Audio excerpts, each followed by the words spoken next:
Our Heavenly Father, we come to you today asking for your guidance, wisdom, and support as we begin this meeting. We are gathering to make decisions for our community. May we use only our best skills and judgment as we consider this merit of each matter that is placed before us, so we can act in accordance with what is best for our community and our fellow citizens. We ask to do your will. In Jesus' name we pray. Amen. Amen.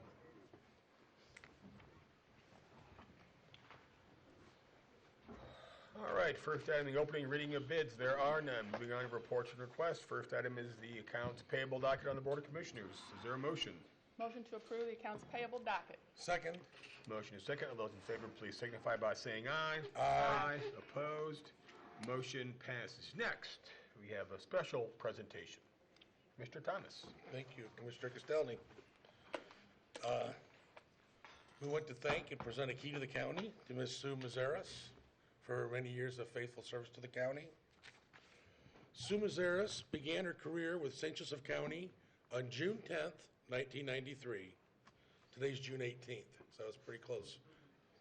She initially worked in the assessor's office and then transferred to the felony division of the prosecutor's office, serving under the Honorable Prosecutor Michael Barnes as liaison to the court staff and the deputy prosecuting attorneys.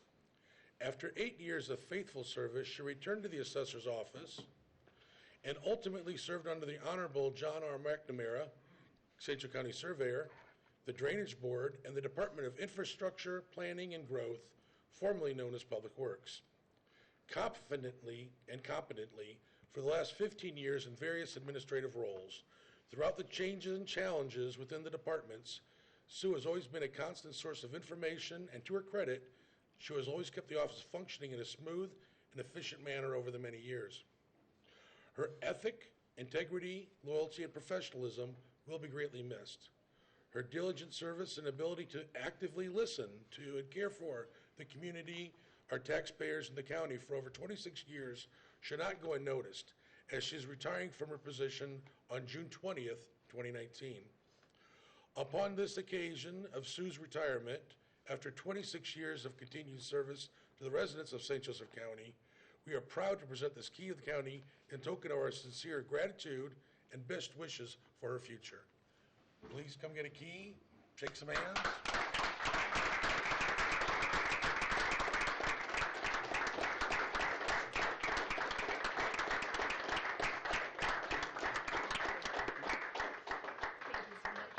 And you're welcome to go to the podium and say anything. Anybody who would like to say something on her behalf is welcome to follow Sue. And then after the meeting, we'll do photographs. Oh, okay? So I have to stay for the whole meeting? If you like to. It's part of your retirement plan. Mr. McNamara, please state your name and address for the record. Well, I stand here with mixed emotions because my name's John McNamara. I'm the county surveyor with offices on the 7th floor. I stand here with mixed emotions because on the one hand, I'm happy to see her retiring and relaxing for the rest of her days, but I will also miss her badly.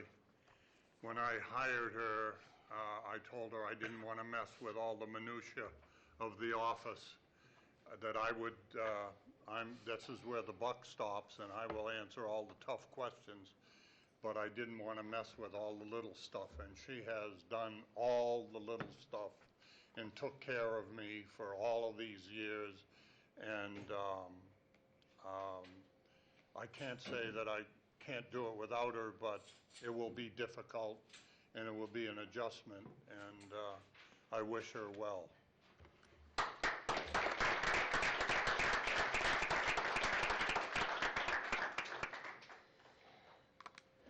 Any other public comments? I will say we did check with the state, and your years of service working with John count as like 42 years of actual work life experience. So thank you for keeping him in line all those years. And will they double her pension? All right. Moving on to memorandum of understanding with City of South Bend regarding transfer of properties. Can she go back to work now? So She wants her picture So taken. why don't, when we're done with this memorandum, let's take a picture, and then we can see if you're having to wait to... Appreciate that. My name is Mitchell Heppenheimer, office is 704 West Washington. On a personal note, in my private practice, I have had occasion to go to the surveyor's office many times over the last 20 years or so, and everything McNamara says is true. She runs the office. I asked when she told me she was leaving, I assumed they were just closing that office. Notwithstanding the fact McNamara's too, but either.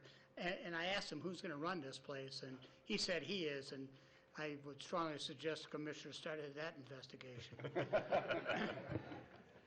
But thank you, Sue, for everything you've done for me, too, and for all the lawyers of St. Joe County. Commissioners, I'm here as part of a continuing effort by the county and the commissioners to increase real estate tax revenues by assisting with the city of South Bend in conveying titles of real estate for parcels that have accumulated significant tax delinquencies and have gone through the tax sale process for periods of time without being sold. The city has asked that the county enter into this memorandum of understanding to transfer 84 parcels of real estate. I believe there's a copy, or there's a schedule of those parcels that is attached to the memorandum. All these parcels are located within the city of South Bend. Heavy concentration of these parcels being located in the near northwest neighborhood and side of the city. Most of these properties are unimproved lots or contain vacant residential buildings. The city will take title to these parcels of real estate and then incorporate planning and infrastructure to market the parcels for sale to get them back on the tax rolls so that we can increase and we can generate real estate taxes since these parcels are not generating taxes at this point in time. I would tell the commissioners that any and all costs involved in this transfer and this process will be reimbursed to the county by the city. There will be no cost whatsoever to the county as far as these transfers are concerned. The city's Department of Public Works has already approved the memorandum of understanding that you have before you today. I believe, I'm hoping that Mr. Woods has the original of that document. In my possession on this desk. Great. And so I'm asking that the commissioners approve the memorandum of understanding, sign that document hopefully today before you leave, and we can start that process. Any questions or comments? Mr. Thomas? Thank you. And thank you, Counselor, for working on this project with the City of South Bend. And in my years as commissioners, we've supported South Bend, donating, several hundreds of properties to their goals and developments, which is a win-win for everybody. It's a win for the county, it's a win for the city, and it's a win for the taxpayers. Help stabilize and build neighborhoods. But I was in a conversation yesterday with a few people, regarding our county leaf pickup program and the possible need to use the city organic resources area. And as the county works to try to help the city of South Bend, that in the future, when the city and the county could benefit from some city's resources, such as maybe potentially an organic resources service, they might give us favorable terms, because right now the county is not really making anything on this other than the hope that it will make a better tomorrow for everyone. But there's other ways the city could help reimburse us and help us build a better county-wide system. So I just mentioned that, and I'll probably mention it again later under the LEAF program. And so I guess sometimes when we got stuff like this going on, we got to make sure that Jessica Clark or other people involved in certain other branches of our government are aware of what's going on, so that they have time to react in a responsible way. Thank you. Any other questions or comments? Is there a motion? Yeah, a motion to approve this memorandum of understanding with the city of South Bend. Second. Motion is second. All those in favor, please signify by saying aye. Aye. Opposed? Motion passes. Thank you. Thanks. Pause for a second. See if you want to come up. Let's get a picture so you can... Time out. John, you want to come up? Yes, sir. This is the longest John's been away for a commissioner meeting since I can't remember when, so. want to show the teeth? This way they can Photoshop me out.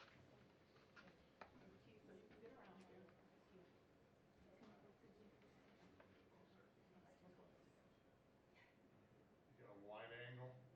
Is that a wig joke?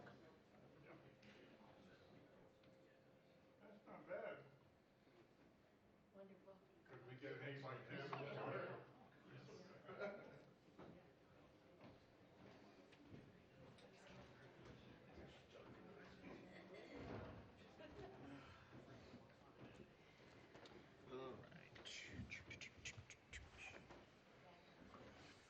You're lost again.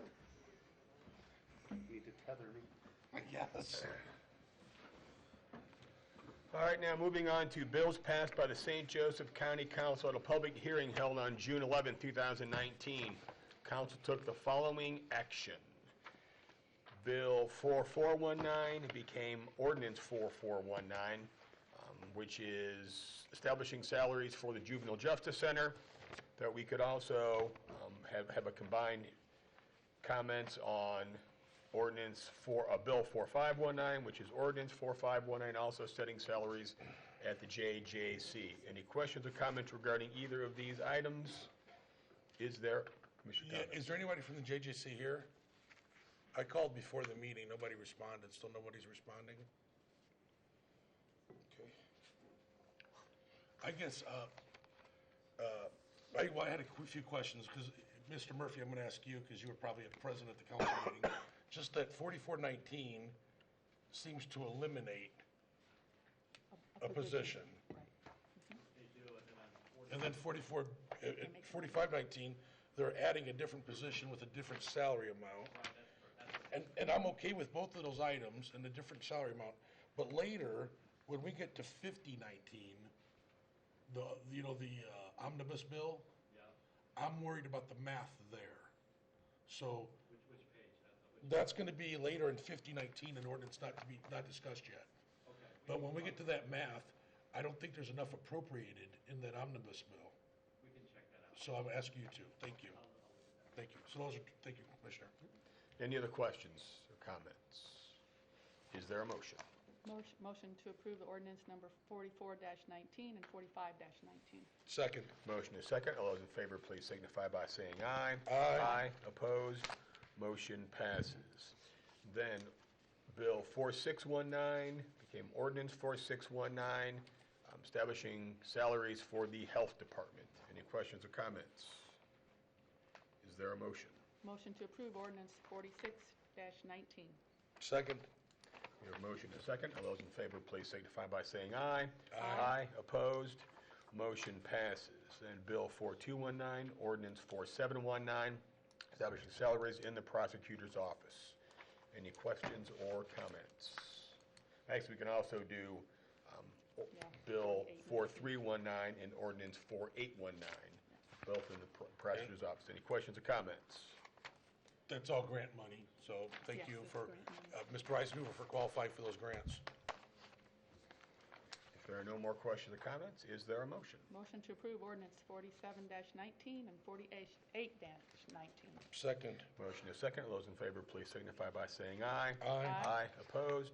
Motion passes. Next, Bill 4719, Ordinance 4919, establishing salaries in the Department of Health.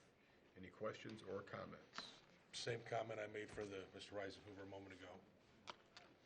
If there are no other questions or comments, is there a motion? Motion to approve ordinance you. 49-19. Second. Motion is second. All those in favor, please signify by saying aye. Aye. Opposed? Motion passes. Finally, Ordinance 4019, Bill 4019, Ordinance 5019, which is the monthly transfer and appropriation. Mr. Thomas, you have a... Yes. We researched your question. The salary amendment is during the year, so you only need to appropriate a prorated amount during the year. A 6-month figure. Okay. Thank you. Makes sense. So when we do the 2020 budget, we'll have to make sure that's adjusted for the full year's figure. Thank you. Any other questions or comments? Is there a motion? Motion to approve ordinance 50-19. Second. Motion is second. All those in favor, please signify by saying aye. Aye. Opposed? Motion passes. All right, moving on to archives. Request approval of archives lease agreement. Ms. Vicki. My name is Vicki Brzezinski, and I'm the archivist and director of the County Archives. And I want to thank all of you, the Honorable Commissioner Castelny, Honorable Dr. Fleming, and Honorable Dave Thomas. I don't get to be up here that often, which I kind of apologize on that, and I appreciate Auditor Hammond also being here and Deputy Auditor Murphy. I want to discuss and hopefully have approval of our 2020 to 2024 lease, and that is with Sweet Realty, and our landlords are Greg Plays and Mike McKeo. And I just kind of want to mention real quick in my notes, and I can also give these to you, that we have been at this location since August 1st of 1993. And in the year 2000, the rent was $39,900. They have not increased the rent for the archives since the year 2000. So I wanted to bring that up. If this one is approved, this will be 25 years with a lease that has not gone up. So I wanted just to bring out those points to you. Do you have any questions or that you would like to ask me? Are there in fact any questions? Mr. Thomas. I thank Vicki for your many, many years of service to the county. We just talked about how June 10th, 93 was 26 years for Ms. Mazeras, and you've certainly been with Records a long time, and you do a lot with the city of South Bend. They pay a portion of this, correct? Right, They it really is reimburse the us? county and the city of South Bend. Yes, it is. And so as of May 13th of this year, I have my 23 years in at the county and city of South Bend Archives. And you still have some records at Olive Street as well? Yes, we do. We have approximately 13,000 records at Olive Street, and a total of, between the combination, we have about 30,000 boxes and 10,000 books. That's a lot of boxes. It is. And a lot of it's court records or government records that can't just be scanned and destroyed. Right, we They have a to lot be- of permanent records, and Well, even we'll have with to some of the courts, every time you turn around, something has to be kept on a much longer time frame. And if somebody's got a 30-year sentence, that record has to be around for 30 Yeah, felony years. is one that we have to keep things even longer and longer, so yes, that's one of those things about retention schedules. Thank you for all you do and your staff. Well, thank you so much for your compliments. I just have a question too about, so the current rent is how much a month? Because I wrote it down, but I may have, Well, actually, it's, and I should have done it by month, but it's $39,900 a year. okay. And I know I pay that every month, and I just kind of key it It's in. about It's over 200 I had, It's about $200,000 for 5 years. that's what I thought, and then I had $3,325 a month. Yes, is that right? exactly. Thank you, And if Commissioner there's a Fleming. problem with the property taxes, then we might have a slight increase. Yes, I want to thank the auditor's department so much. It actually was an issue that actually came out of the archives once I discussed it at the 2020 budget meeting I had with Deputy Auditor Murphy, and Catherine Ray Gorch was passing by, and it was just amazing. Everything got handled so quickly, and everything's back on track. So that should not be an issue, and I want to thank, once again, the Auditor's Department for their quick action on that. Thank you. Thank you. And And it's thank gonna- you, Mike, to your staff for Yeah, doing that. for 4 years now? Actually, because it's, it will end, this one will end December of 2019. So basically, it starts January 2020, and it ends December 31st of 2024. So it basically is 5 5 years, years 5 when you years. look at that time frame on that.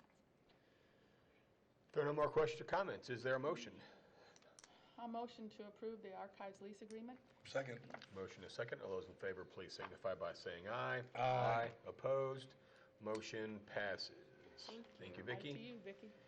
Next, to the assessor, request approval of Xsoft software contract. Good morning. I'm Rosemary Mandrici, County Assessor with offices on the third floor. This request for approval of the Xsoft contract is a contract that will replace our IDOCS contract. It is a system that we need for our personal property forms and our sales disclosure forms. All that is needed for the requirements that we have for state sales disclosure. Starts our analysis for trending. Trending is a component of our overall assessment process, and the personal property is another avenue and area that we're required to monitor and assess. The Xsoft bid did not include a feature that we are currently using with the IDOC system. It is called Kofax scanning, which links the record to a specific account. They actually, both vendors and in particular Xsoft, saw that feature as something that they wanted to use and have in their system for their CAMA system and or personal property sales disclosure module systems. And so they are going to incorporate that as a third-party reseller. Now, I don't have that included in here because that was a negotiation that we were trying to get with Kofax, see if Thomson Reuters would carry it, who would be the third-party reseller. They would not sell directly to county government, so you had to have this intermediary, and so that cost may need a separate contract. I don't know. I know that Xsoft is pursuing that and have given me assurances that they will become a reseller. Now, that specific cost in our IDOCS contract, our annual IDOCS contract, was for a certain amount. I don't know the additional cost over that 30,000 figure for Xsoft because there may be some conversion from Thomson Reuters to Xsoft, and with this Kofax licensing and additional use, we might need to bid out some more. But we do have that in our overall contractual account line item, and then we can incorporate it going forward once they become the reseller. Counselor, The materials that you have here is the responsive bid that the auditor would like, the assessor would like to proceed with. Are they sending a separate form of contract, Rosemary? Because I need to get in touch again because they were just negotiating becoming the reseller for that Kofax feature. Okay. This is a part because we definitely need a system, whether they have that feature or not, because we can scan through into a file, but this actually links it. So what you're indeed asking for this morning, since there Right. isn't truly a contract, you're asking for the commissioners to approve the bid award to Correct. Xsoft. Correct. And they'll send you hopefully a global contract pending getting that one dingling participle worked out. Then that will be brought back here just for ratification. I would like to do that, Okay. so then. So what you're voting on this morning is a motion to approve the award of the bid to Xsoft, is what Ms. Mandrici is asking for. any other questions or comments? Thank you, Counselor, for putting it so concise, and Honorable Assessor, thank you for a pretty good presentation there. So it's about 30 grand, and it's a one-year system with the new vendor, and not to exceed 30 grand, so it could be less. And there probably is additional charges for the Kofax feature, and maybe a transitional from one software to the other, some other potential fees. Yeah, between their Thank you very much. computer people. Thank you. And I'm sure your staff will work with Counselor to get the contract figured out. I will work with Jamie or Frank or any of them. And Rosemary's done a fine job. She's been monitoring this for a while. I mean, the last several months, she's been trying to monitor what's going to be available to folks here in Indiana to use to get the best result for the residents of St. Joseph County. So she's been very diligent about that. Thank you, Thank you Counselor. for letting us know that. Any questions or comments? Judith Robleski, 515 South Main. Good morning, everybody. Morning. I have one question, Rosemary. I'm not familiar with this company, so I don't know where their home base is. Where are they located? Exoft is primarily, their base is out of Indianapolis. Thank you. Made in Indiana. Any other questions or comments? Is there a motion? Motion to approve this bid award to Exoft. Second. Motion is second. All those in favor, please signify by saying aye. Aye. Opposed? Motion passes. Thank you, Rosemary. All right, the auditor requests approval of an addendum to the SRI Services Agreement. Mr. Hammond. Or Or miss somebody. Anybody?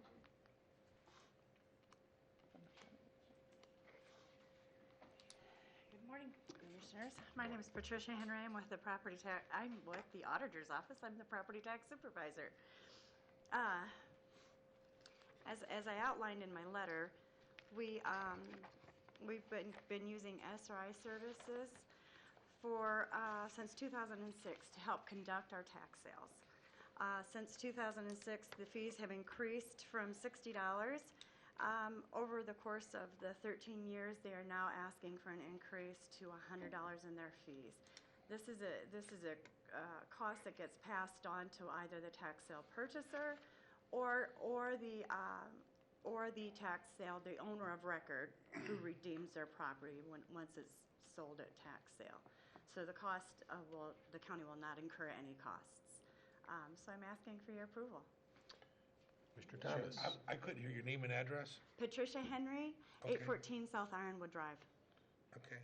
And you're with the auditor's office? I'm with the Auditor's Office. I'm the Property Tax Supervisor. Thank you. I think SRI's done a great job of getting property back on the tax rolls. Back when I started, and shortly after Mr. Gustelny, there was probably 18,000 parcels not paying taxes, and now we've got that down to just a few thousand. In our last tax sale, we tried another approach with some properties that were continually never being picked up, was to have SRI send out a special mailing. Say there was a blank parcel between two residences, we allowed a little extra money for that to help push those properties. Was there any kind of report to see that was successful and I helping don't get know more properties I back on the apologize. rolls? I don't know if there is a report available. I'll have to check with SRI. I did personally notice that we did sell a lot of properties to adjacent homeowners. Good. Unfortunately, what happens with those, though, and I believe we worked with the Notre Dame Law Clinic. I'm not real sure. I wasn't involved in any of that. Unfortunately, what happens with those is sometimes those go to the wayside because they don't realize that after the sale they have other things statutorily that the buyer has to do. And I'm not real sure if people reach out to SRI. I would hope so. But I do know that I personally have noticed that there were quite a few. Significant. When the Honorable Treasurer Mike Crook checked into this with SRI on behalf of the commissioners, SRI said that where other counties had applied that concept, it was beneficial. So Yes. glad to hear it was here. Maybe there's still some hiccups on the buyer not knowing their full responsibility as a buyer. But thank you for this, and everybody has a cost increase once in a while. But this will just be increased for the person buying the property, right? It's not going to be... Right. Yeah, it's gonna be The increase would be passed on to either the buyer or the owner of record when they redeem a property. Right. Okay. Thank you. There are no more questions or comments. Is there a motion? Motion to approve this addendum to the SRI service agreement. Second. Motion is second. All those in favor, please signify by saying aye. Aye. Opposed? Motion passes. Thank you, Patty. Thank you. Thank you. Next, the Building Department requests approval of compliance order and notice of demolition hearing. Counselor Turnus. Good morning, Commissioners. Mr. Morning, Buelow Chuck. is here as well, so why don't we let Mr. Buelow starting to talk about the work that they've done as well as how they've He's here. been very successful in paring this down. Good morning, Commissioners. Chuck Buelow, Building Commissioner. When Office last is week, located at pardon? the address? With offices at 125 South Lafayette. Thank you. When last we met, I had requested a notice of demolition hearing for certain properties the number of which was 12 at that time.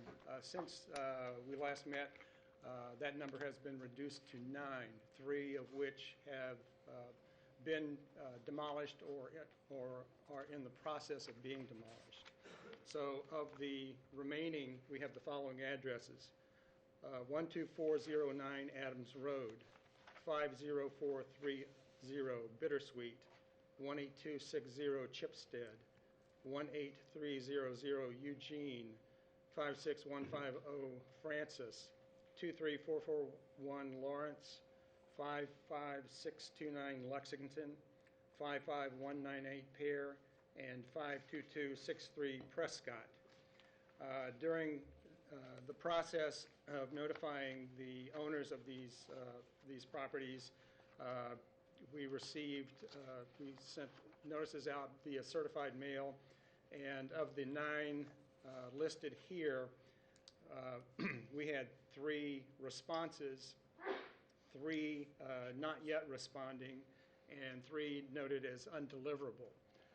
As a matter of process for continuing this, we will send out first-class notices to the property owners who did not respond or who showed up as undeliverable. What I'd like to do is get your okay to proceed with the bidding process, the opening of bids, which are tentatively set for July 16th in this chamber. The county has taken great steps to ensure that these types of properties are removed in a timely fashion, and I hope to move forward with that to help benefit not only the property values of the area, but the adjacent property owners and the visual obscenity of these parcels. So, Mr. Castelli, the first thing that needs to happen today is we need to open a public hearing as to the 9 properties at issue to see if there's any interested landowners here that wish to be heard relative to this matter. So would that be appropriate at this time? I will now open a public hearing for the purposes of hearing about this compliance order and notice of demolition. Is anyone here that is a property or an owner or other interested party in any of the properties that have been identified? Come on up. We'll take them in an orderly fashion then. Please state your name and address and make sure you identify which property at issue today you're here to talk about. Thank you. Honorable Commissioners, good morning. Mark Dobson, 3023 Greenleaf Boulevard, Elkhart, Indiana. I am actually not the property owner of 12409. I'm an interested party. I'm the mortgage holder. However, Josh Walk with Impact Excavating is here, and he can update you on the property. My name is Josh Walk, Impact Site Contracting. We are in the Your process. address, please. Excuse me? Your address? Oh, I apologize. That's all right. Just recently moved to Edwardsburg, 69225 Section Street.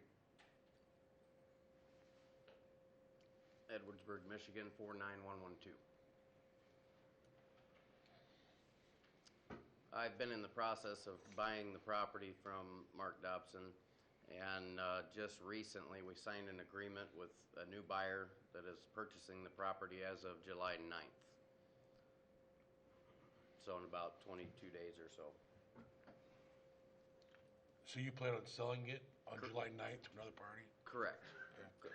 We have tentative closing for July 9th. Okay. Are they aware of I don't know, do you have to disclose this to them? We did. Sales agreement? When Mark passed on the letter to us from the county, we passed it on to him to let him know that you guys are going to be wanting to know when the house is coming down, I think is what the letter stated. Has somebody touched base with Mr. Bulow about this matter before today's meeting?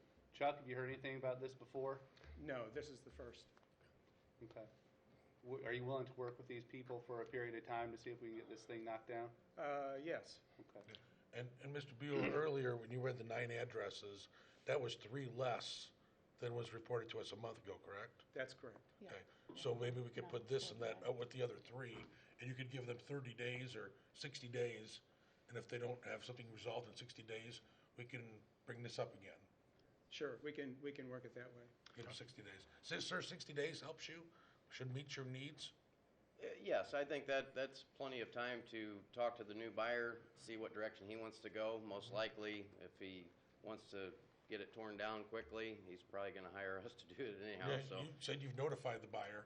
You said you've notified the buyer. And Mr. Dobson, this is okay with you, 60 days? Oh, yeah, absolutely. Mr. Locke has kind of negotiated as part of the sale agreement to be the excavator, so it's really, he's right, Josh is right, it's pretty 'Cause logical. If we tear it down, we're going to put a lien on the parcel, so. Thank you, so I'll make sure you're aware. So as you sell this and move forward, will be a demolition like we had planned to do for that area, even though you're selling it to a new person? Is that right? Correct. I'm going to advise the new owner that this is what you guys are requiring, and then we'll figure out the method. Okay. I think what we require is the property's taken care of, so Right. if they want to rebuild the existing structure, it's less important we want the property taken care of. Highly doubt that's going to Yep, happen. I would as well, but that's, Whatever it is, but we're, we want the property taken care of. The raccoons have taken it over. Say we want, and a we're willing to raccoon work house, with huh? the taxpayers we work for. So Give you Counselor, 60 do we days. need to do, Why don't we, Close you public guys are hearing. done talking to your property, we have another individual here, we'll have him come and address his property, then we'll close the public hearing and take a motion to continue the hearing, or continue the hearing on 12409 Adams Road for 60 days, and we'll dispatch of the other 8. I did have one question. I'm friends with a lot of the firefighters on Clay Township. What's the possibility of asking them if they want to do a training? You're gonna have fire? to talk to them, and you're gonna have to see whatever the permitting process is to do a controlled burn out there. We don't have any control over that. but we've done that in the past. Okay. And in most cases, those are a violation of EPA laws, so they really don't want it advertised. Okay. Thank you, gentlemen. Anyone else? Sir?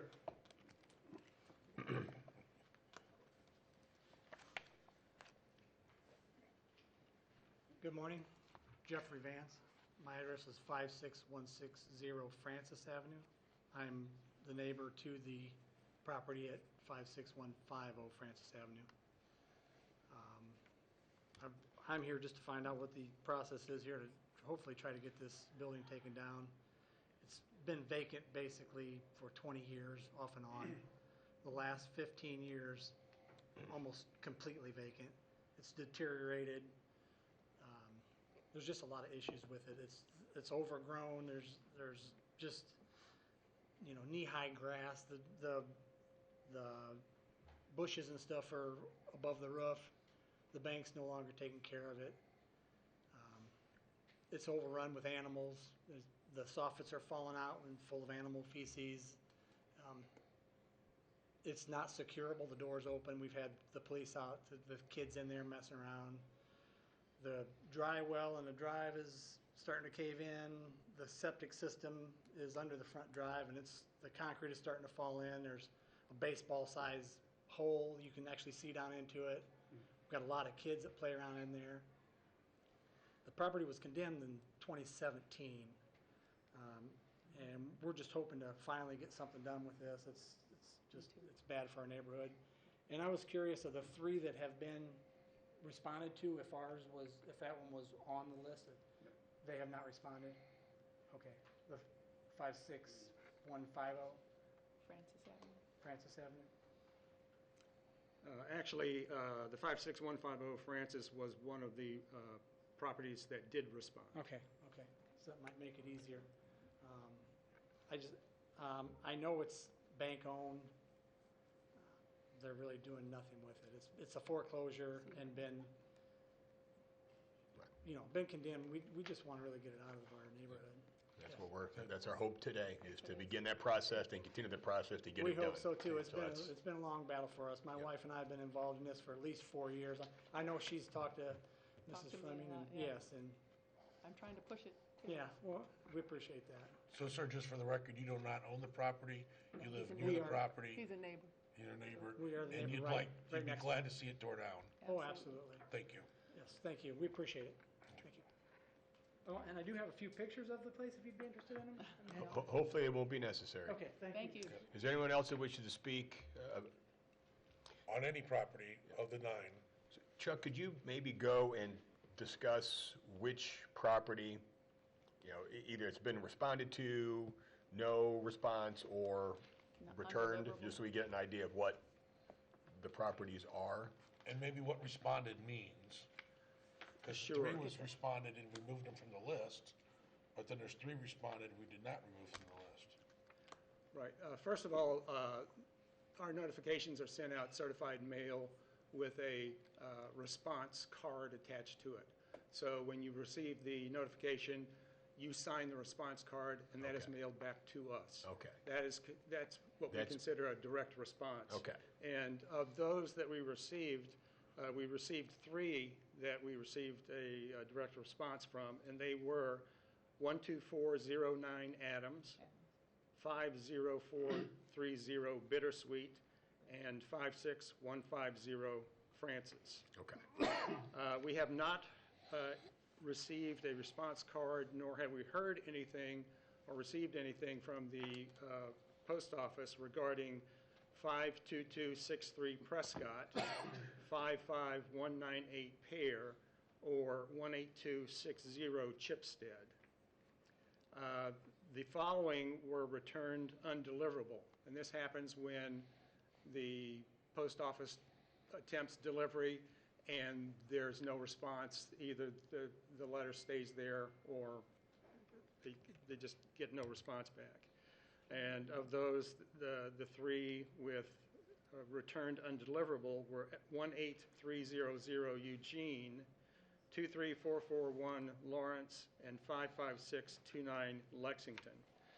Now, as a follow-up to the non-responsive notifications, we will now make delivery of a first-class notice, which is part of the statute regarding situations like this.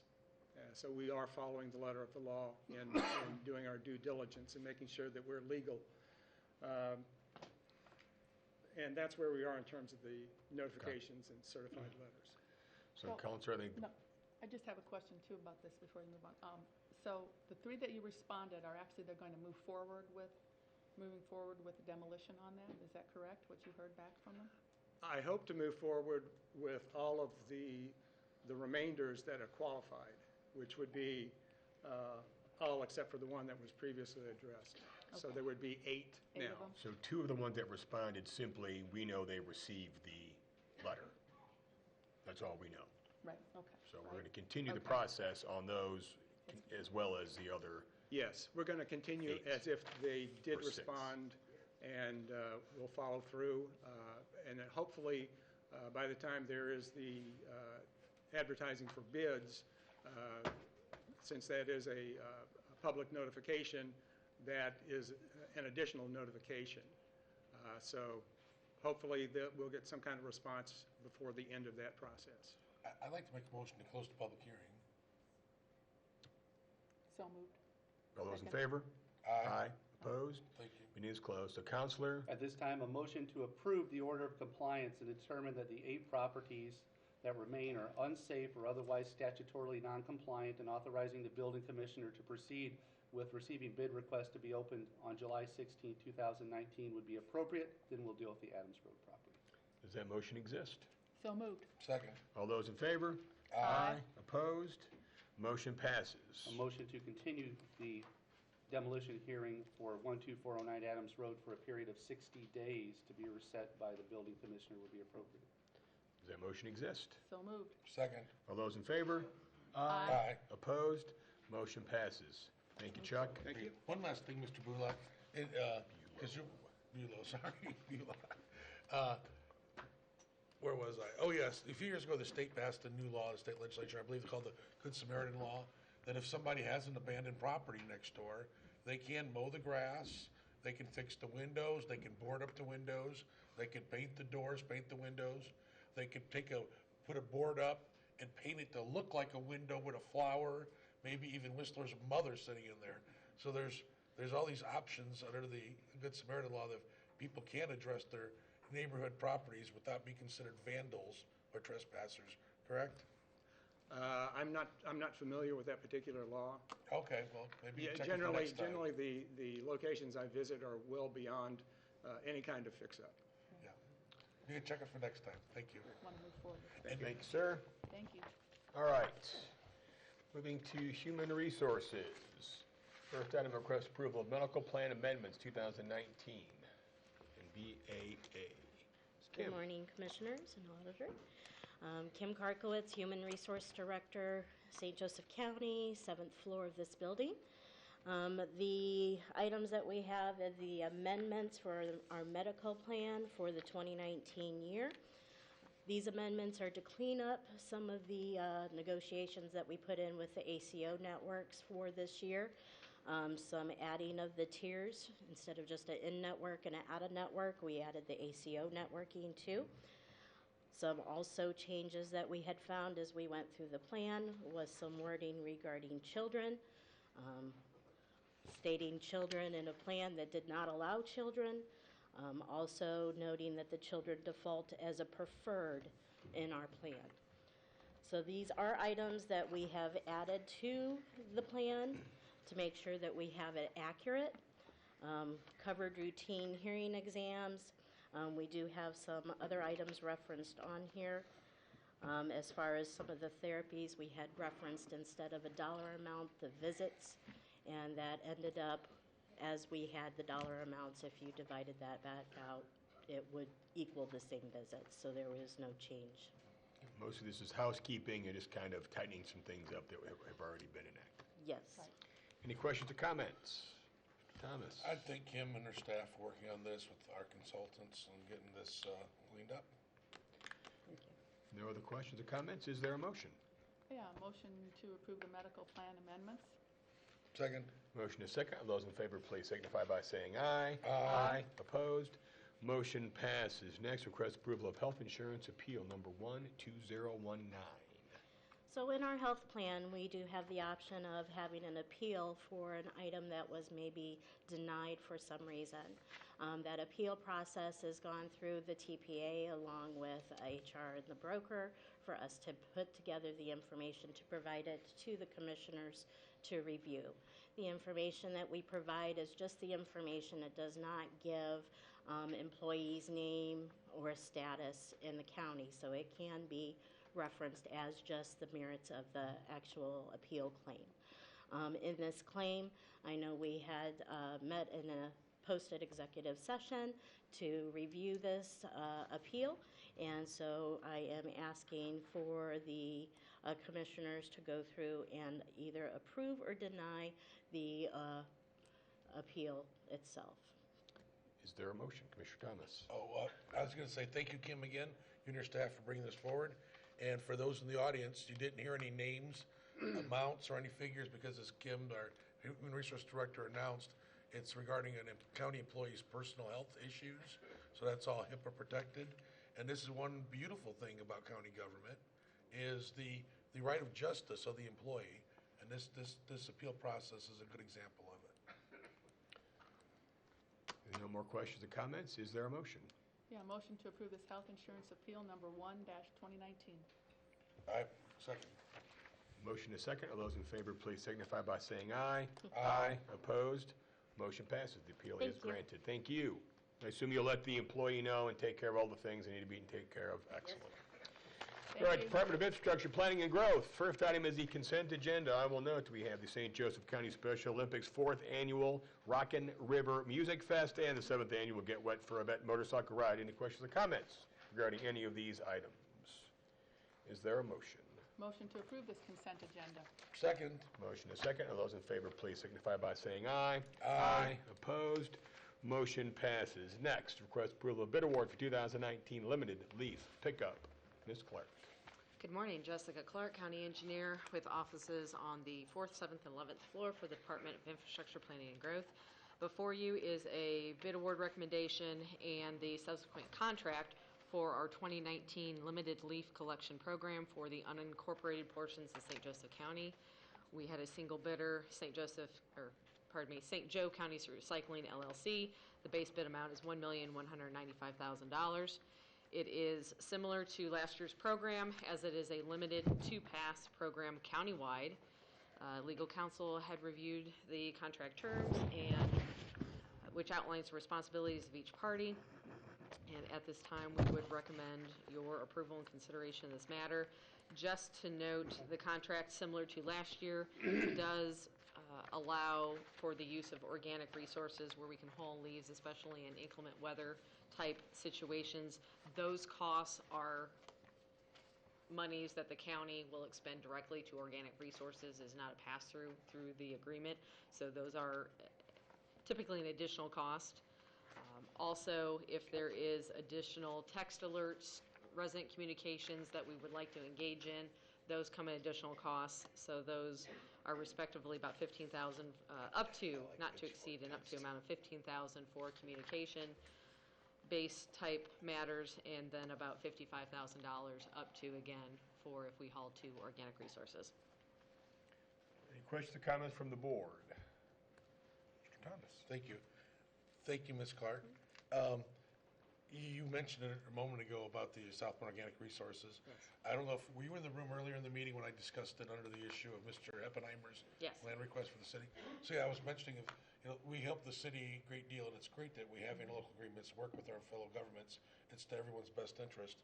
And I would just think that sometimes other city departments don't realize what we're doing for other city departments. So then maybe they could give us some kind of discounted rates or better rates and be more supportive, especially with this such as a green, clean, trying to be such a better program. So I don't know if maybe those rates could be renegotiated with the city, which has really nothing to do with this particular contract at this time. That'd be agreement, as you said, it's not a pass-through, it's between the county and the city. Correct. So hopefully we could get better rates or not be capped at a certain amount. I did have some minor concerns, well, minor, but under the issue of fleet requirement, I don't know if you have a contract with you. I do. Okay. Item 26, and then it's 1, 2, 3, 4, 5, the sixth bullet point on the, or sixth bolded area on the page, fleet requirement. Correct. You know, I didn't like this paragraph last year, and I don't like it this year. However, I have met with St. Joseph County Recycling yesterday, and we discussed this paragraph, and I understand their intent is much different than what I think this paragraph says. So I think this paragraph would be better written, instead of saying it's a requirement, that it's a VAC allowance, and that it's limited to only automated VACs. Now, it does mention automated VACs in the, for example, in the third sentence, but contracts are supposed to be clear and precise, and everybody should know what we're getting into. So I objected to this paragraph last year. I'm not real happy with it this year, but I understand from the St. Joe Recycling, their true intent is to apply it to AutoVacs, which I'd be comfortable with. So, and then there's another issue that I would like, the realization that we don't want clean air every year. I mean, we don't clean air just this year. We want clean air every year. And just as St. Joe County has snowfall every year, we're going to have leaves falling every year. That certainly we would benefit by probably a better rate if we had a 5-year contract. Certainly, from speaking to St. Joe Recycling yesterday, they would invest more in equipment. I think it's been stated at public meetings previously by them as well, that allows them to invest into more equipment, better equipment, so that they can do a better job for our taxpayers. So realizing that we're going to have leaves falling every year, it's not just a one-time event, I would rather, instead of acting on this contract today, I'd rather table it for 2 weeks to A, clean up this paragraph regarding fleet requirement, and 2, see if there is any support for a 5-year contract. I don't think 2 weeks is going to kill this issue or delay it in any huge manner. I know some people might say, well, it's a matter of budgeting by the council, in future years' budgets, but all of our contracts are dependent upon future budgeting by the council, hence the 5-year contract we did for the leasing for the archives building. So, for the good of the taxpayers' money, for the good of the air, and the good of the program, that's my suggestions, those 2 suggestions. So, we've also had discussions with both council and the vendor, and I think there's certainly value in pursuing a long-term contract if we're making the commitment to do so on a long-term basis, which is why I think as part of the language in here is our ability to by February of next year of 20, we'd have to then enter into a long-term contract. So I think that kind of accomplishes that piece. The challenge of waiting, I don't think we could put together a long-term contract in 2 weeks in order to get this moving. And plus, council has appropriated this amount of money for calendar year 2019.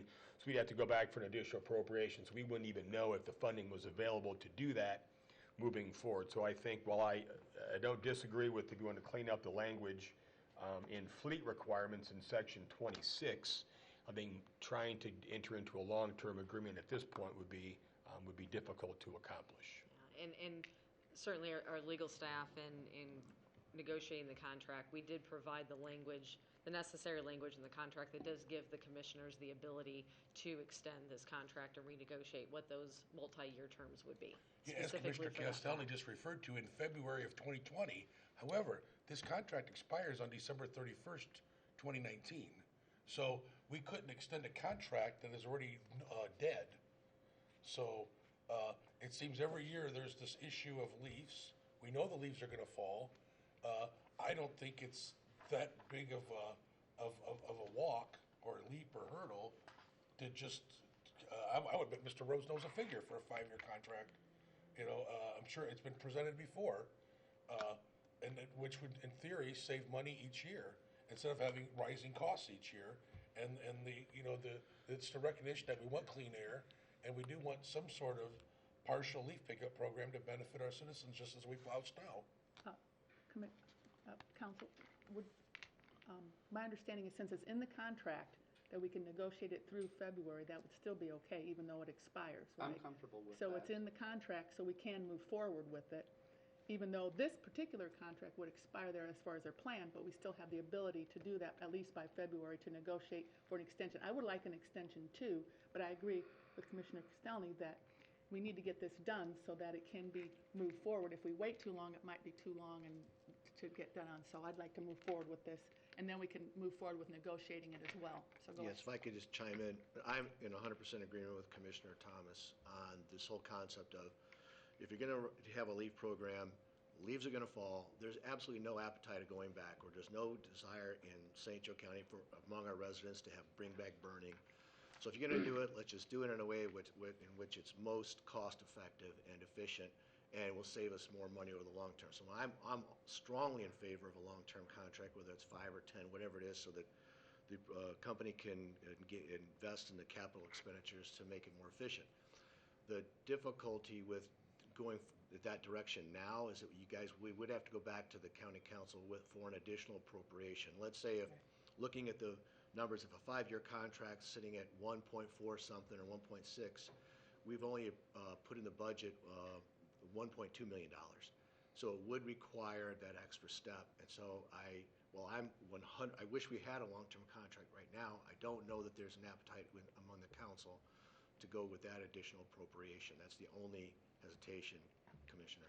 My honorable auditor, if it's possible, in theory, a 5-year contract would be less in the long run, correct? It won't be less than 1.2. It's not less than one. Correct. In year the way one. it's written out there, it'll also include full pickup, 4 to 6 passes as opposed to 2. I don't like the two pass program. I think we got lucky last year, frankly. I think there are some council members who think that it will work every year.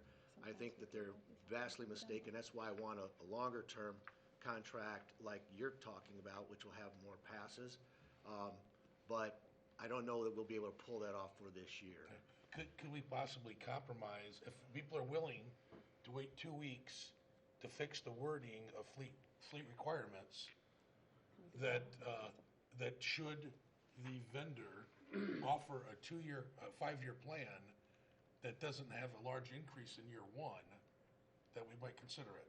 Is that Yeah, acceptable? you should try talking I to would be them. hesitant to enter into a 5 or 10-year contract term with a 2-week window to try and negotiate, to try and make that happen. I mean, we've kind of been in this situation before where we've made decisions based on timeliness versus on what the best deal we could broker. So I would be more comfortable enter into this 1-year agreement and then having the full-on negotiations with extending a contract moving forward, simply because we don't know, we'd still have to go back to council for an additional appropriation potentially. But If we did an expanded program in year one, I think he was mentioning 4 pickups maybe, but if we just kept the 2 pickups as we have, as proposed now, and we just extended this 5 years, in theory, the cost per year is lower. Mr. Rose, do you want to comment on any of this? I mean, am I wrong, or? I think everybody wants clean air. I think everybody wants to spend as little taxpayers' money as possible. And we have to realize that, like snow, it's going to come every year.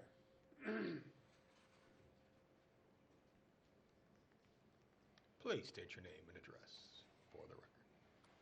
Chris Rose, 1657 Commerce Drive, South Bend, Indiana. Thank you for the opportunity to speak. It's critical that the program get started immediately, because we were supposed to start this 2 months ago because we have automated vacs that all need to be refurbished. It takes a long time to do that. The other issue we have is that to buy any new equipment, we need to be ordering in February, not now. The pricing actually saves money long-term, but it costs more because you can't look at something that goes up. Prices go up every year. Labor goes up every year. Tip site, real estate, equipment cost is going up 15% annually, guaranteed. So there's no savings whatsoever with the scenario you're talking about, Commissioner Thomas. So it is very important that we lock in something long-term so that the increases long-term are 4% instead of 15 or 20%. But waiting is not going to help anything. So in 2 weeks, you don't think you can make a proposal that shows year one being about the same as year one now? I would remind you that last year we talked about this, and it took us 10 meetings to get the same amount approved because of disagreements. And so this is a conversation that really needs to be held during the budgeting process this year to look forward to the 14th. So what we do for next year needs to be decided in this year's budgeting process. We need to have those conversations, and we need to decide what people want. They want 2 passes, or they want a 100% guaranteed program. All those things are for discussion between now and, I guess, October when it's approved. That's my recommendation. And do you feel I fairly represented the issue of fleet requirements, the paragraph? I think that we have disagreements about whether or not the semantics and the terms represent appropriately the idea. I feel they do, you feel they don't. So I guess, so to that end, are you comfortable with the language that's included in the Absolutely. existing contract? Ms. Clark, are you comfortable with that language in the contract, that it? At this time, yes. And Council, when I read it, I see a unit could count as 2 to 3 units per day. It could. One unit could make 3 runs and never be taken off the street, and that's 3 units. An 8-hour shift is 1 unit. So really what you're getting is 120 hours. Is that correct, Mr. Rose? Absolutely. But With a unit that's 400% more productive than the manual vacs that are currently used and But were you're used. talking about only the automated vacs, where this doesn't actually specify. It actually does Thomas state. is correct. This would apply not only to automated vacs, but just your traditional vacs as well. Except that during experimentation, actual on-site proved that the issue with the length of the manual vac tied to a rig puts the people working on the curb so far back that it's not safe. They can't see them. We determined that it wasn't a safe working situation, which I explained to Commissioner Thomas yesterday. Yeah, and I understand that, but that's why I think it needs to be clear that this only applies to automated vacs. It does. If you look at the example, it says. Counselor agrees with me that it does not. I think it applies to all vacs myself. It's not Oh, limited to okay. automated vacs. It's 120 hours no matter how you slice it. It says, it refers to units, and it just has an example of an automated vac. But- It doesn't necessarily limit itself to But I automated think, vacs. though, it denotes the difference between an automated vac runs with the increased capacity than the standard manual vac. So then you could, that's just clarifying that an automated vac could actually cover 2 shifts or cover 2 units versus a manual unit would just be 1 because it cannot run as long, I think is how I read. That's what I'm That. thinking too. Well, you could have a machine run as long as you want it to. Right. You could change out the people or not change out the people. Right. I would say that, as I expressed to Commissioner Thomas yesterday, we'd be happy to talk about clarifying the language as we go forward.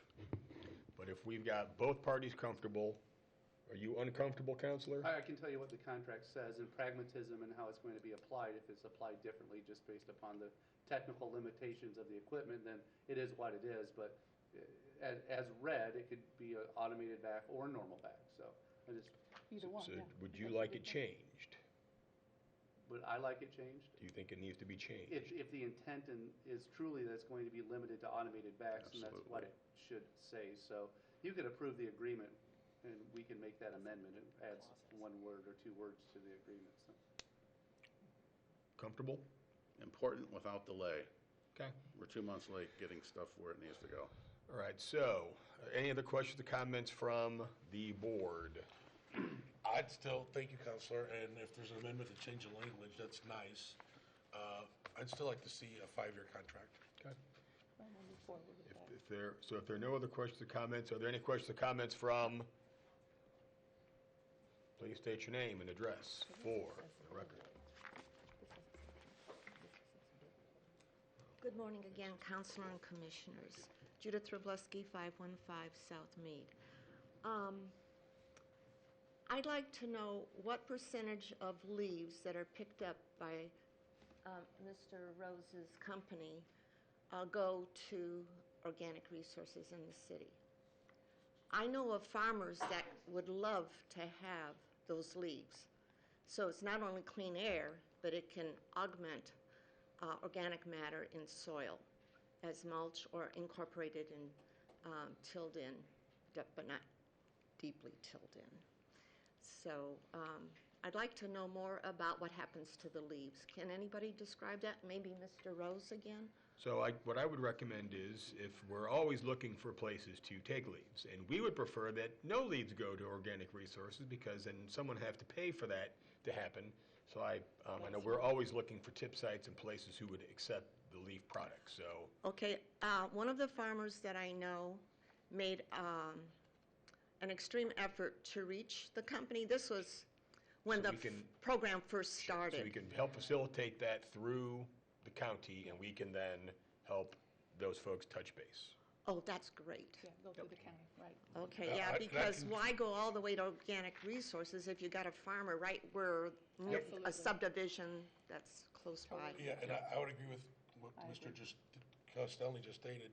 We'd prefer that they not go to organic resources. I think we're capped to 10,000 cubic feet on how much can go there, which is not very much. Again, we need better negotiations with South Bend on that matter.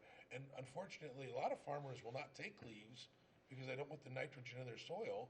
And then they say, well, then who's going to... It's more carbon from leaves. And they said then they got to buy lime to offset all the nitrogen they had. Most farmland can use... We'll leave that up to the farmers to decide if they do or do not wish to receive the leaf product. We're not going to solve that here.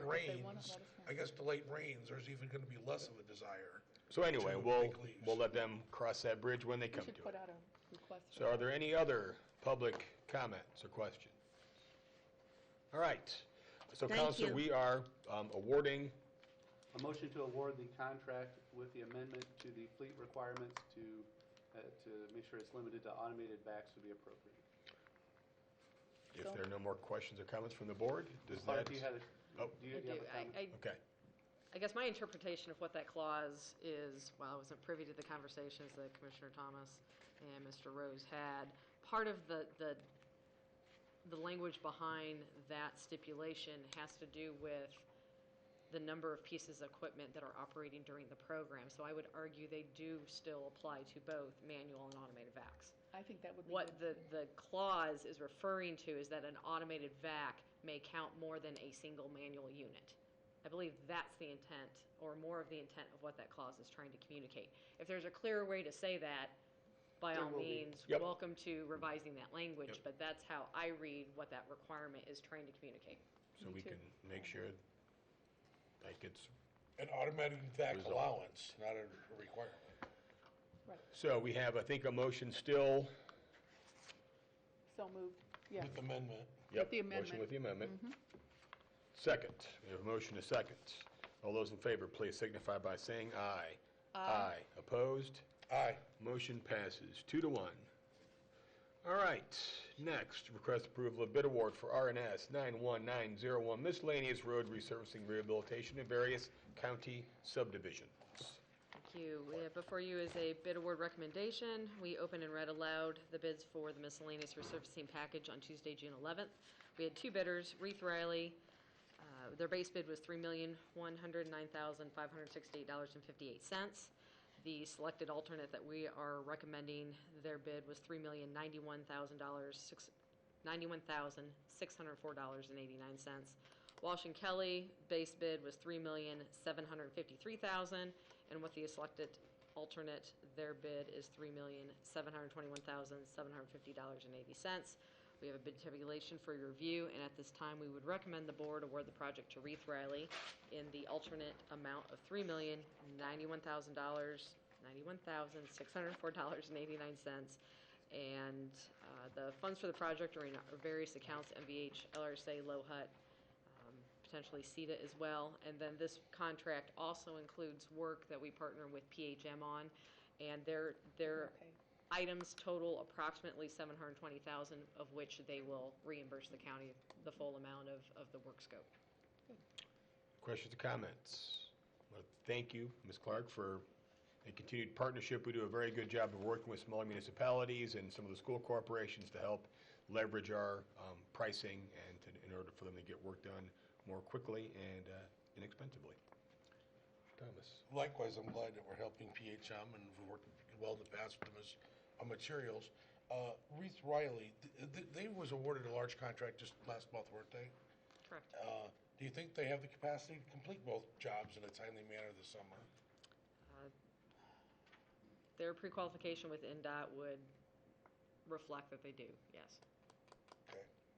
And high-quality issues, which I've raised, and other citizens have raised with me, regarding their approaches, their driveway approaches to roads, et cetera, and shoulders of roads, that's been addressed with them. Continual conversations. Thank you. Any other questions or comments? Is there?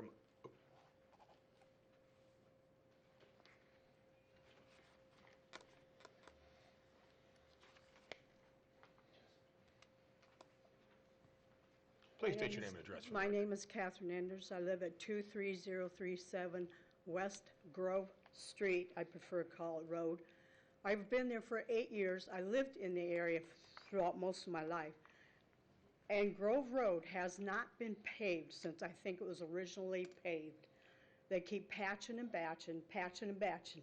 We go from mud puddle to mud puddle, and there's nothing but hole after hole after hole. It fills up with water. They come and fill it in when there's water in it, and then it just makes it bigger. People are using Grove Road to get from Lexington to Mayflower to Shortcut, and they fly down there. And I'm waiting for one of them to really crash. I had all the trees removed from the front of the house, which were actually in the road right of way, in the hopes to prevent anybody slamming into a tree, because that had happened a couple of times. But they just, now that it's clear, they just drive like idiots, and that road is so bad. I feel like if I could, I'd go out and chop it up and turn it into gravel, because it wouldn't be any different. I would like to see it maybe torn up and replaced. It has never been replaced, I'd be willing to bet, since it was originally paved. Do something for us who live out there. It's called Ardmore. I'm sorry, we're a bad word for some people. Thank you, ma'am. Any other questions or comments? I actually can respond to that very rarely can I make someone's day, but Grove Street, the very section you're speaking of, is included in this package for paving this year. The Grove Street from Lexington to west of Sundown is actually one of the roads that are in the package that we're looking to award for work to be done this year. And I promise, I did not contact her ahead of time for her to come and have that timing. Wasn't aware she was going to be here, but yes. Thank you. Any other questions or comments? Is there a motion? Motion to approve the Reeve Riley Construction bid award. Second. Motion is second. Those in favor, please signify by saying aye. Aye. Opposed? Motion passes. Next, request approval of state and local public agency project coordination contract for Douglas Road reconstruction, added travel lanes and intersection improvement at Ironwood Road, number 1400639, supplement number 1. This before you is the supplemental agreement. It is our NDOT LPA coordination contract that stipulates the responsibilities of each party. The supplemental is necessary to adjust the fiscal year that the funding, the federal aid funding, is made available, and it adjusts it to fiscal year 2021. We request your approval. Questions or comments? Is there a motion? Yes, a motion to approve the NDOT supplemental number 1. Second. Your motion is second. All those in favor, please signify by saying aye. Aye. Opposed? Motion passes. All right, next, request approval of Lawson Fisher Associates Agreement for Bendix Woods Stormwater Detention Design. Good morning, Bill Shalio, Director of Economic Development, with offices on the 11th, 7th, and 4th floor as part of the Department of Infrastructure Planning and Growth. Here today before you for a professional service proposal from Lawson Fisher and Associates for Bendix Woods Stormwater Detention Design. The Redevelopment Commission, I would note, approved this contract at its meeting on June 11th.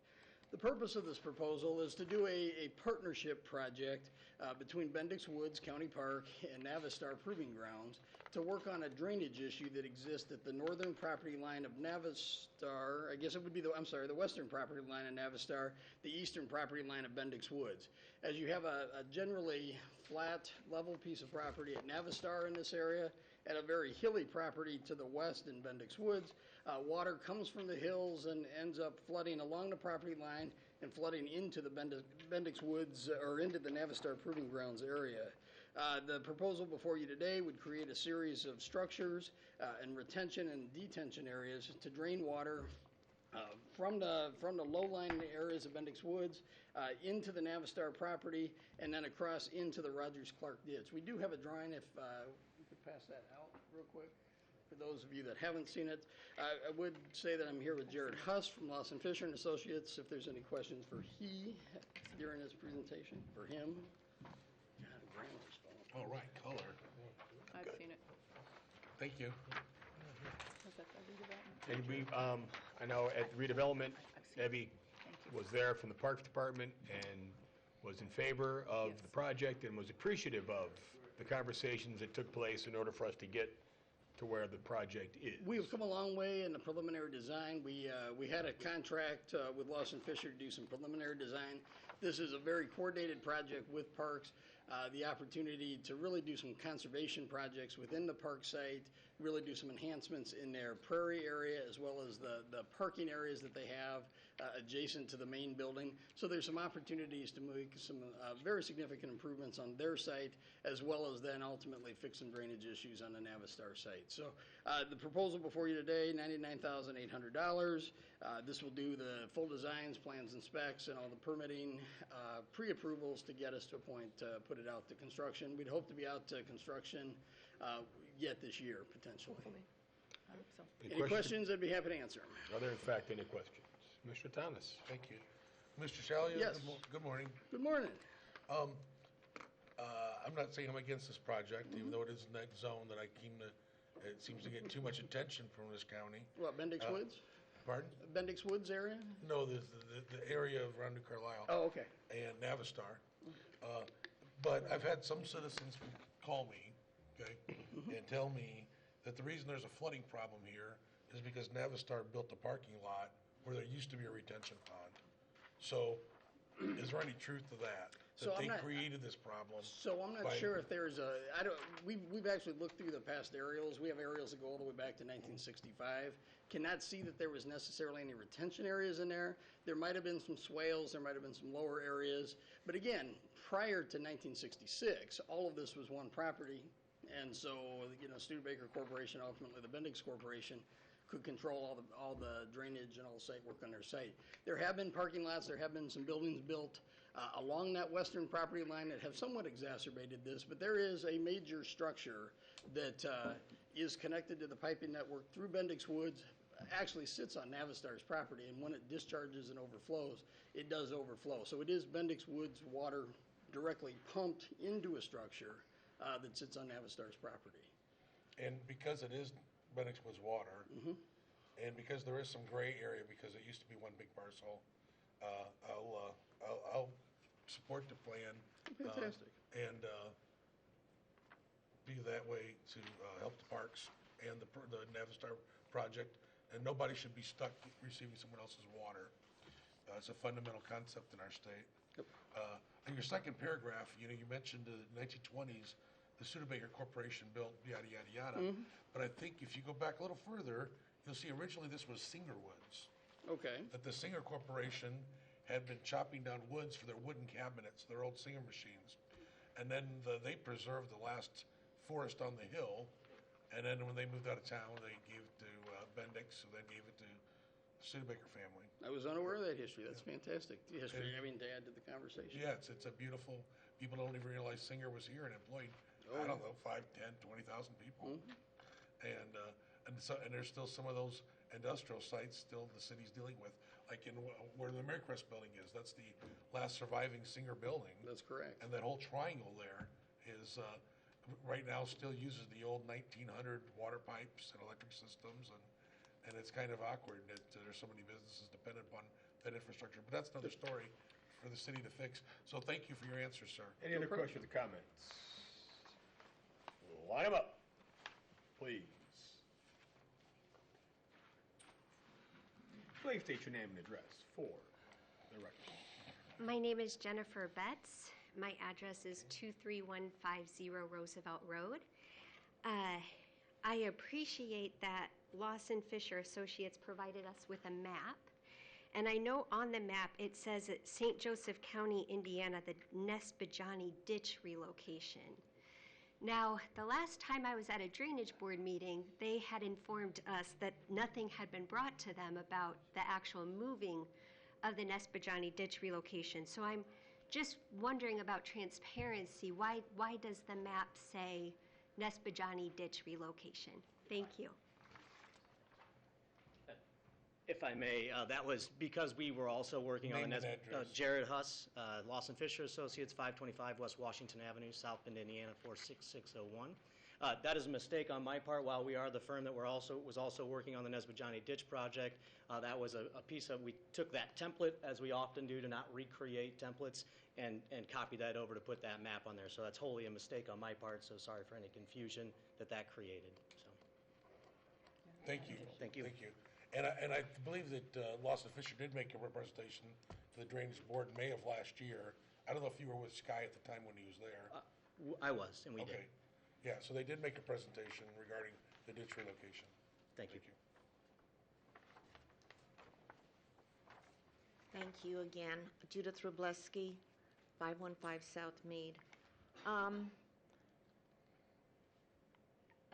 bringing up the question of who was responsible for Navistar's original building being built where it is. Was there an engineering company? Who approved that? I mean, where's the accountability? If you're on the low side of a rise, which is Bendix Woods, the highest elevation. So I don't think this is more of a good neighbor policy, if nothing else. I think somebody goofed, and there's no accountability for it. And so now the taxpayers are going to make up the difference? It doesn't sit well with me. So I'd like to know who was responsible for approving that site for that building. Who was consulted? Who was the consultant that was paid for that? Does anybody know? I don't know, it's whoever built the building, Judy, years ago, Judith. But from my point of view, you raised a very good point. Should the taxpayers be paying for this? And as I mentioned earlier, there's some gray area, because it used to be one parcel. And from my point of view, the county is gonna end up paying for a retention pond, either in the park's property land or at this spot. I'd rather not bother the park more than it's been bothered. And either way, I feel the county's gonna have to pay for it. The 40-acre plan for further testing by Navistar, is that located on the highland or lowland? Where is it? It's not germane necessarily to this drainage piece. Right. I don't believe. So any other questions related to the agreement that we're taking action on? Okay. That's, but no actions being taken on that 40-acre piece that was mentioned in the newspaper? This does not incorporate that. This is to take care of the drainage issue between the parks and. Okay, so the other part isn't going to be brought up? Is not being handled in this particular agreement. At this moment. At this moment, but maybe later today? Not that I'm aware of. Okay, thank you. Yep. Do you want to see the picture, the map, beautiful map, Judith? I have the picture. Okay.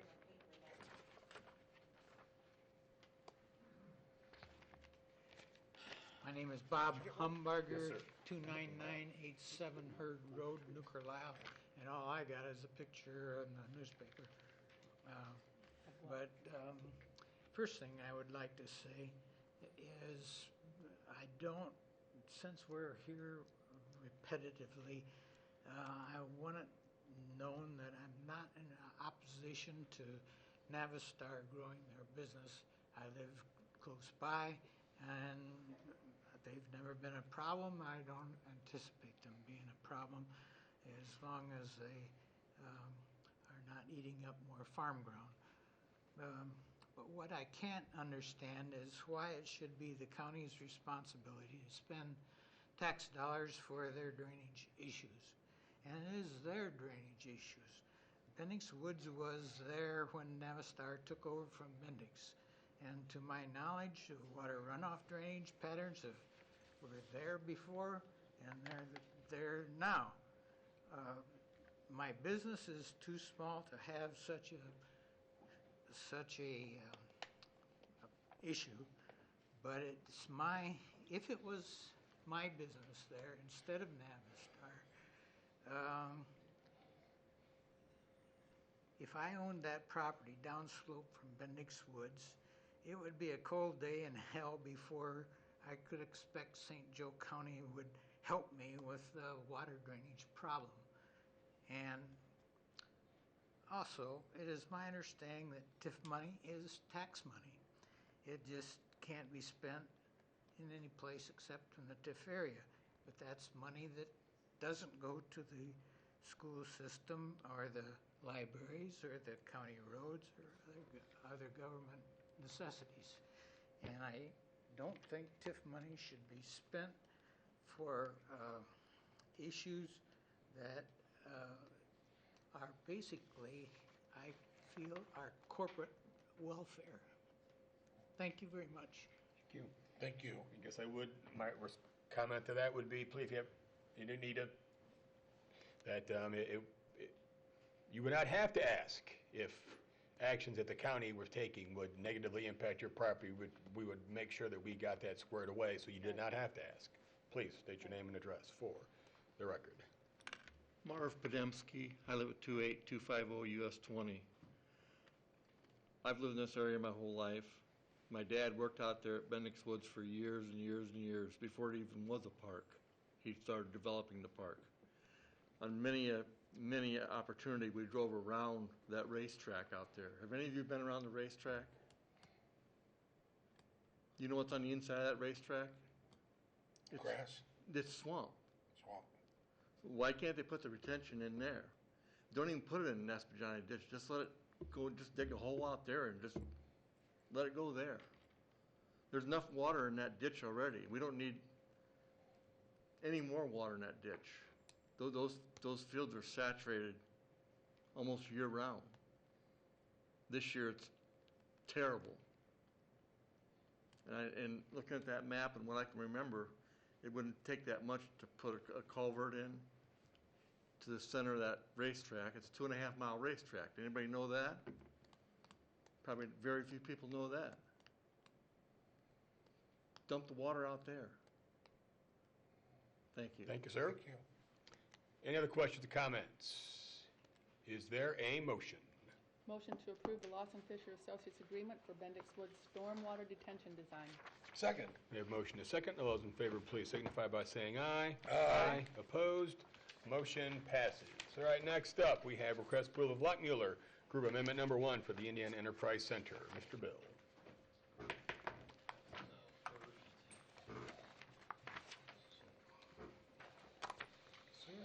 Thank you, sir.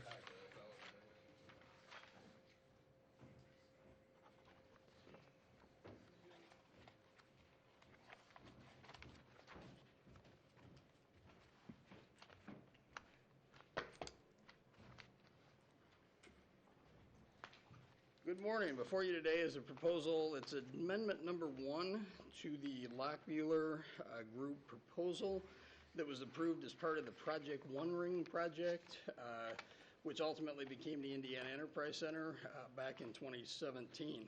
This proposal today does a couple of things. It specifically adds cost or adds design fees for the fiber conduit project, which is the EDA grant project. It also then changes the scope and puts some additional funds in for some traffic study work as it relates to traffic patterns within the Indiana Enterprise Center. The total amount to this proposal is $206,100. So the new contract now is $406,100. Commissioner Thomas in the past has asked for a spreadsheet of all the costs related to the Indiana Enterprise Center. This cost here is shaded in yellow in the Lockmuller column under Addendum 1. After this meeting, if this is approved, this budget will be posted on the website for the IEC, subject to your approval. If there's any questions, I would be happy to answer them. Any questions or comments? I would also note that this was approved by the Redevelopment Commission meeting at its meeting on June 11th. Mr. Thomas. I'll let the citizens go first. And if there are folks, if you could please line up in an orderly fashion so we could expedite and make sure everyone effectively gets their questions asked. Thank you so much. Dan Caruso, 305 Compton Street, New Carlisle, Indiana. First, a question from earlier, that Good Neighbor program, what does that abandoned house decorator position pay? It's the goodness of your heart. No, oh, okay, Yes. okay. Well, I'm It keeps not you out of interested. jail. Thank you. It keeps you out of jail, 'cause otherwise you'd be vandalizing and trespassing. Okay. Yeah. All right. I have one question about this item F. Was the original $200,000 contract put out for bid? Does anybody know? I don't think so. Okay. Well, if it hasn't been, it should be for this to be a fair and open bidding process and not be a stacked deck where the redevelopment commission is hand-picking the winning bid. This has to be open to all interested and eligible bidders. This is an unfair process at this point if it hasn't been offered for bid, open bid for the lowest bidder, whatever bidder you determine to be appropriate, you've got to consider them. I also have some comments.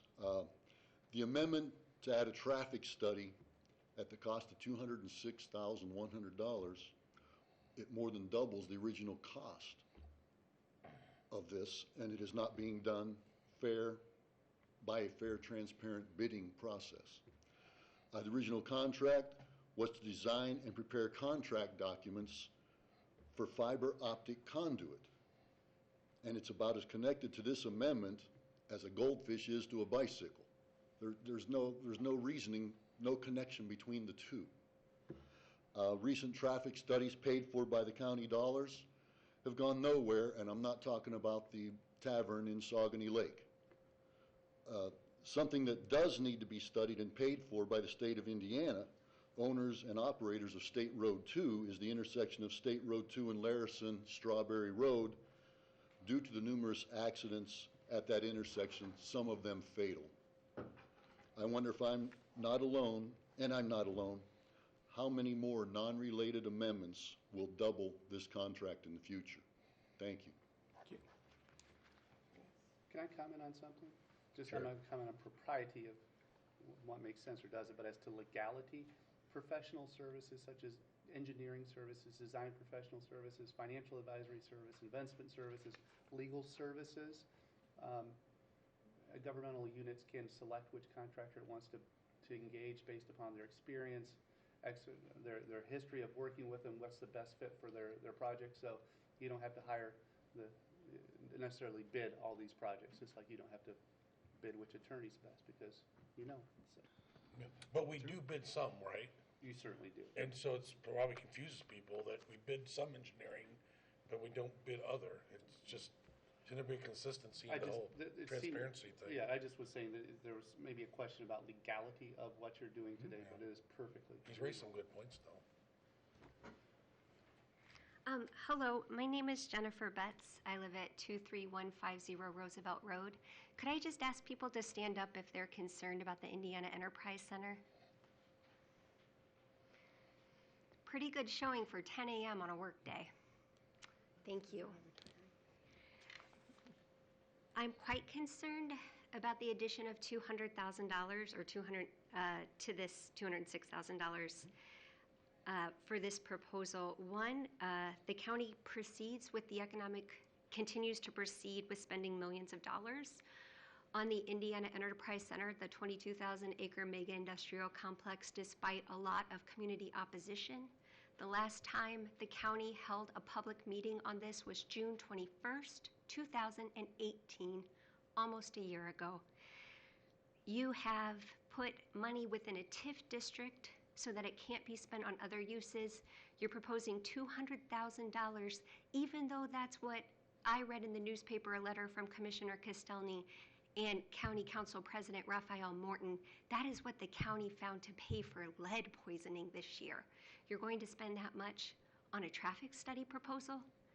St. Joseph County already ranks F in high ozone days, but according to the American Lung Association, and you want more traffic to come through here? I would ask you all to pause. We've watched the Indiana Enterprise Center votes come down to 2-1 consistently here. But I ask all of you commissioners to stop spending millions of dollars without actually taking into account the people whose lives will be affected, like Mr. Humbarger's 90-acre farm that is located in the pink area that was on the list of properties to acquire that the county had without bothering to tell any of the property owners. So please, stop spending money on this and start listening to your constituents. Thank you. Thank you. Thank you. And we did find $400,000 last year and this year from a lead standpoint. It wasn't $200,000. It was $400,000 per year. Hello again, Judith Robleski, 515 South Mead. I am here to speak about both of these amendments and Indiana Enterprise in general. My husband says I should speak about the U.S. Open maybe, you know, he's a sports fan. But instead I will speak against anything that is going for the long-range plan for the 22,000 acres. The gamblers, the economic development people just strike me as gamblers, and this extra money is, there's a possibility dangling there of a could happening of a build grant from more money from the federal tax bin, okay? Where's the accountability when consultants who give their opinion and it gets voted on and passed, and then there's a big problem like the drainage at Navistar? When? So I'm going to speak to the who, when, where, how, and finish up with the why. So we've already gone through who. When? Well, So this is going to be presented to the county council then, with your recommendations. Anything that passes today? No. No? Not for the Indiana Enterprise, but for this Navistar with the drainage? No? No. Okay. Well, thank goodness that you're the executive branch and not the purse string branch. Where the Indiana Enterprise is a site that is priceless. The soil there, we've been referring to that, the quality of that soil. We do not want development on that if you think about the long term. And that's easy. So go develop somewhere else. But Western St. Joe County, and west is broad, so About 30 don't. seconds, Ms. Wroblewski. Oh, well, I'm speaking against also this how. It's not an either-or proposition for where we can invest our money and what we can do with it. There are other options that can come forward that will support quality of life. Why? Health. That's why. Your And 3 minutes are up, Ms. Wroblewski. Your time is up, Mr. Wroblewski. But I will comment on something you said. You explained that you were glad the commissioners were not the purse string branch of government. I wanted you to know for clarification, under regular spending, property taxes, some other taxes, the county council is the legislative body and the fiscal body, so they can appropriate how much we're allowed to spend. But when it comes to this TIF money and other debt and other funding, the redevelopment commission acts as the legislative body, and they make a recommendation, which is then what we're acting upon. So the council and those elected representatives have no checks and balances on this system, which defies American logic and the way our system of government is supposed to be working. Well, they do have a check and balance, and they have 2 appointments to that redevelopment commission, our county council does. So they do have a... But it's not the same as the rest of the spending. It's exactly the same as the rest of the spending, because if the money's appropriated, then we... And the rest of the spending, all 9 council members have an opportunity to vote on things. At this process, they vote on 0. That's how the redevelopment piece is set up. Which defies, again, American logic. Thank you. Thank you. Did you understand that, Mr. Wroblewski? Yes. Thank you. Hi, Jack Daly. I live at 217 West Michigan Street in New Carlisle. I just wanted to go on record as objecting to what I'm experiencing as the characterization of our area out there in the New Carlisle district as the St. Joe County sacrifice area. In order to, hopefully, in your view, beef up business in the area and your finances, you've decided that our way of being and the farmland that surrounds us out in the New Carlisle area will just have to be sacrificed for the good of the county. We're not getting much good out of it out our way. I hear Mr. Shaliol and the IEC proponents tout public meetings and transparency, which we have yet to experience.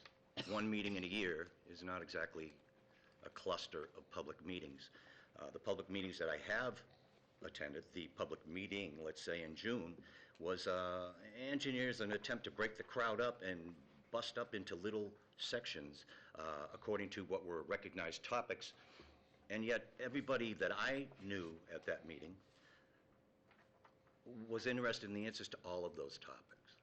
I think if you really want to propose that, if you want to pronounce or project that you are transparent and cooperative and interested in what the people this project will affect, how they feel and how they're going to experience it, then you need to beef that up with actual actions and actual meetings and true transparency and true communication, which has yet to happen. It's happening between you and businesses, but when it comes to the peeps, Cricket City. Thank you, sir. Thank you. I think you raised some very important points there, sir, that because this all does evolve around New Carlisle, maybe there should be monthly meetings in New Carlisle. So you citizens don't have to come to a commissioners meeting into the county seat of South Bend, or to a redevelopment commission meeting in the city, the county seat of South Bend. That would be more regional to, like the library there once a month or something. But that's, Marcy Kaufman, 106 Bray Street, New Carlisle, Indiana. I am a member of the town council in New Carlisle. However, my views and what I will say does not reflect the town council. It's my own personal views. I attended the redevelopment commission meeting. I believe it was on the 11th, just the last one. And there had been a receipt of a brownfield grant. And I don't have my notes exactly with me, but it's to study different brownfield areas to see what can be done to clean them up and things like that. And in reading that, I just found it so ironic because it lists the rationale for this, for the grant and what the purpose is. And the last thing it mentions is how it's so valuable because it can help preserve farmland. And it's just ironic that at the same time the county will be looking at brownfields and things, that they're taking fertile, incredibly rich, productive farmland. So that is one thing I wanted to mention. All that goes into, of course, the IEC and the plans, and I was going back through my notes, and I had written a quote from Mr. Shalio that if it reaches fruition, it could be the 13th largest industrial site complex in the U.S. It is absolutely unacceptable. It is an assault on our way of life. It has the potential to absolutely change the lives of all our citizens and to take away a beautiful portion of St. Joseph County. Many of our residents commute. They come to South Bend and things, so it's not only going to the traffic that can increase, that probably will, the truck traffic will affect our residents in that way, and just quality of life, which I know you're aware of because you've been hearing this. So I just ask that this is scaled back and that money just is not continually poured into this any more than it already has been. Thank you. Thank you. Marcy, because you do represent the people of New Carlisle, and I know you say you weren't speaking on their behalf, but you are a representative, and you certainly have the hearts and minds of your neighbors in your speaking. Do they want to be the 13th largest industrial zone in the nation? I can safely say that all the people that I have spoken with in my community are not in favor of the IEC. Thank you.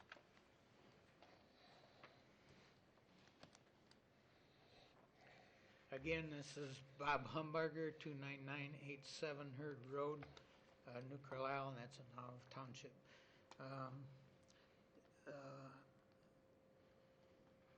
We're on, it's only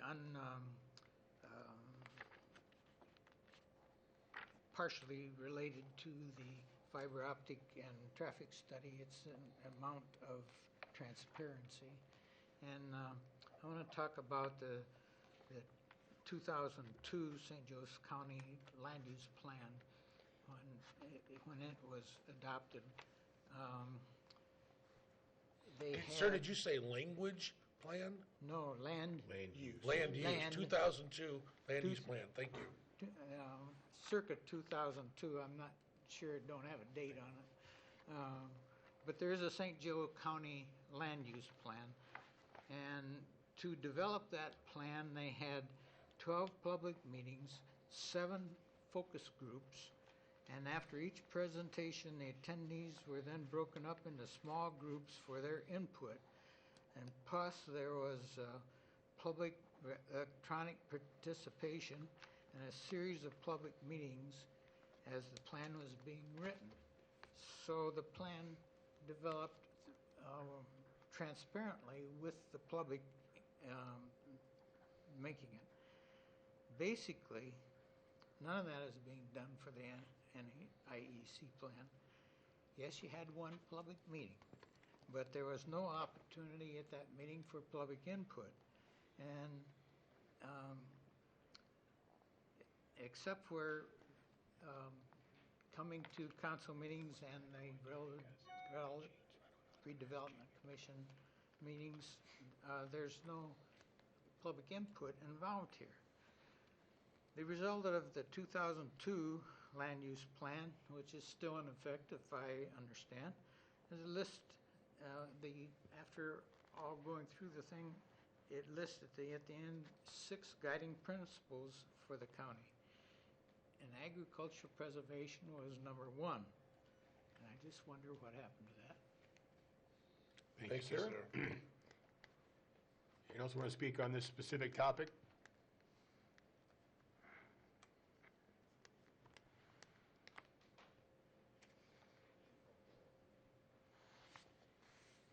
My name is Catherine Enders, 23037 West Grove Street, South Bend, Indiana, but related to persons in New Carlisle area. And I'm going to put it in one phrase. It's just a big money suck project for the rich. Thank you, ma'am. Any other comments? All right, is there a motion on? The public comments are done. Ms. Schaller, did you want to respond to anything? Yeah, let me maybe start in reverse order with a couple of the comments. The comprehensive plan adopted in 2002 makes specific reference.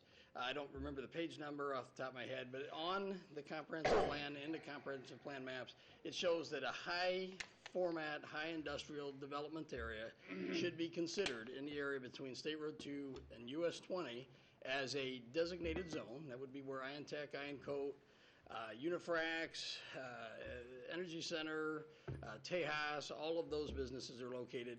And then the zone from State Road or US 20 to the toll road should be considered as a future industrial growth zone. So the 6,000 acres of the core development area of the Indiana Enterprise Center are presently and squarely within the area delineated in the 2002 comprehensive plan. The 22,000 acres that often is referred to as the Indiana Enterprise Center is the planning area that we have adopted as part of the master planning process for the Indiana Enterprise Center project. The 22,000 acres is part of the much larger 133,000 acre study area that exists from Mayflower west into LaPorte County, north into Michigan, and south to the Kankakee River. So as we talk about numbers, again, 6,000 acres of the core development area, which we're looking to spend and focus our planning efforts. From a transparency side and a meeting standpoint, last June there was a public meeting that was held at the library. We are looking to schedule a series of public meetings. As soon as those meetings are scheduled, they will be put on our website. But we do, from a regular basis, meet monthly with the Redevelopment Commission, the agency that is guiding this planning process.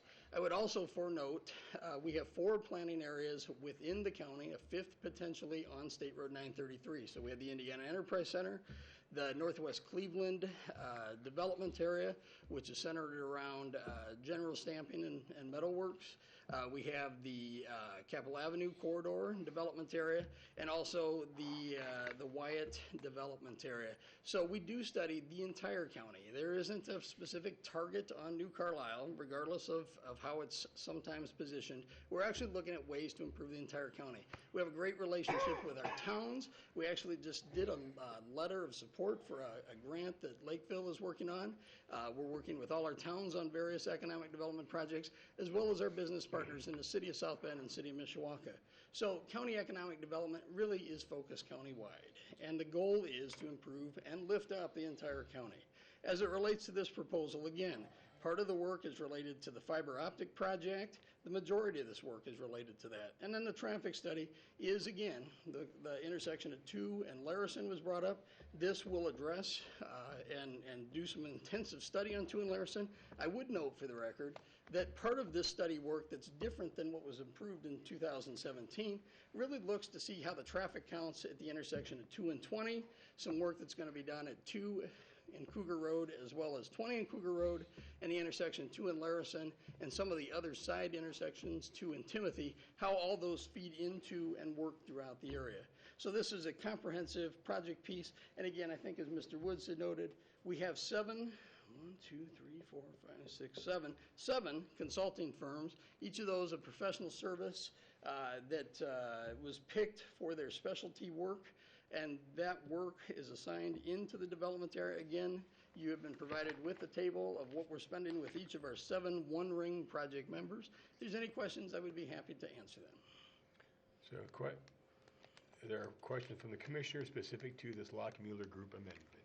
I don't have any questions for Mr. Shalio, but I have some comments. Thank you, Mr. Shalio. For that last 5 minutes was probably the best 5 minutes I've ever heard you report on anything. Very, very wonderful. And again, I thank you for the finance report.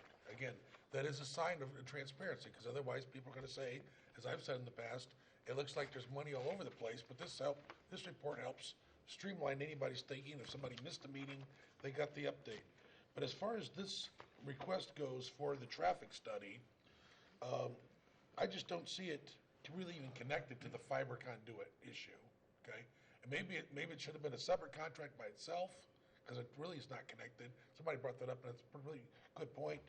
And then, but it doesn't merit a traffic study by itself. Now, I'm certainly no fan of the IEC, and there's no secret about that.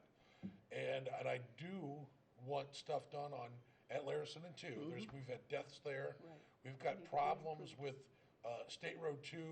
We've got problems with 20.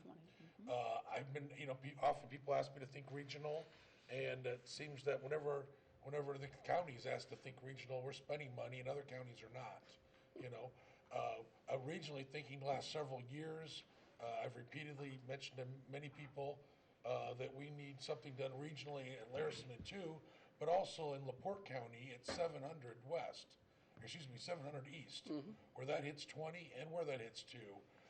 There's also a lot of traffic accidents. The school bus traffic, there's a hill there. I understand they shaved it 30 years ago. They need to shave it some more. So those are areas where the state should have been spending money, but instead they're spending it down the road at the 2 and 20 intersection, putting in this new dog bone design. I think they would have done LaPorte and St. Joseph County a better favor had they addressed our real concerns and our real needs. And I believe we've already done a traffic study at county expense on this state road. I think the state needs to pay for their studies, because they're certainly not listening to, as far as I know, to our past studies or our requests or LaPorte County's requests for help where we're having accidents and deaths. So I'm not going to support this. So let me just address a couple of those points real quick. So Lawson Fisher was actually hired to address 700 East, is that correct? Through Why don't you come to that? Jared Huss, Lawson Fisher Associates, 525 West Washington Avenue, 46601 South Bend, Indiana. Just like to bring on, this contract is separate. We do a lot of work with NDOT throughout the northern portion of the state, as well as down in Indianapolis area, so we're blessed to be able to serve the state as well as the county and New Carlisle, for that matter of fact, as well. We actually do have 2 projects that the state has funded through the LPA, or that they're doing themselves, so I don't believe LaPorte County has any money, to my knowledge, in those projects, but they will be state projects where we'll look at improvements at 700 or Cougar Road, at 20 and 2, to improve both those conditions. As we know, safety for the school children is really a significant and critical piece. We hope to also, there'll be a new type of intersection that will be installed. Don't want to go too far down the road because we just started the work with NDOT, but would hope to do an educational component of that at the high school to help better use and understand what those intersections will look like and traverse. So, Jared, thank you. I'm glad to hear that. And I think you have a fine firm and do a great job in that study, which will, although it's not in St. Joseph County, will benefit regional areas. I wish the state, who's paying? The state's paying for that? State is doing both I wish those the state projects. would pay or reimburse the county for money we've already spent on studies at Larison and 2, where we've also had accidents and fatalities. And as far as like doing a traffic study now, while 20 and 2 is all tore up, it just doesn't seem like the right time to even do a study. And again, just because we've not engaged really in any of the portions of the conversations as it relates to the traffic studies at the contract at hand, it would be difficult for me to talk about that just because I don't know all the components of it. I would certainly believe that, I would hope that they would take into account as that, I know that the intersection or the installation of that dog bone roundabout that you referred to, I think is going to be complete here soon. So again, I don't want to comment too much on it just because I'm not involved. But do appreciate the compliment and do appreciate being able to work with both the county and the state on those matters, so. Thank you. Yep, thank you. The other thing, Commissioner Thomas, just to address, again, we have 7 different consulting firms. Each was picked for a specialty. Lockmuller was picked, they're doing specifically in our larger project, they're doing infrastructure and utilities. So infrastructure being the road side of it, utilities being the fiber optic side of it. So that was within their scope that they were originally selected for. So that's why, while seeming disconnected, they are connected within this contract. I just wanted to point that out. I thank you for that too, Mr. Shalio, that like the Plinko chip of the skills that you think they'll excel at. I accept that and think that as well. But it's still a state road, 20 is a federal road. Those people who have much deeper pockets than the people of St. Joseph County need to pay for these things. Certainly, absolutely. And again, that's why we're working to coordinate the studies with the state and future build grants, things like that. Thank you. All right. If there are no further questions, is there a motion? I think the public piece for this has been closed. He got to respond multiple times. I would like to respond to what he said. The second time he spoke. Sorry. I think you ought to allow them because you never formally closed. But where typically the public gets, you have a chance to come up again on another issue if you like to address that. But if we limit it, you get one bite of the apple per area. Did he get 3 minutes, Counselor? Did he have his 3 minutes? You get one bite of the apple. So, is there a motion? I'm sure you'll be up again to get a chance to You have public speak. comments later, too.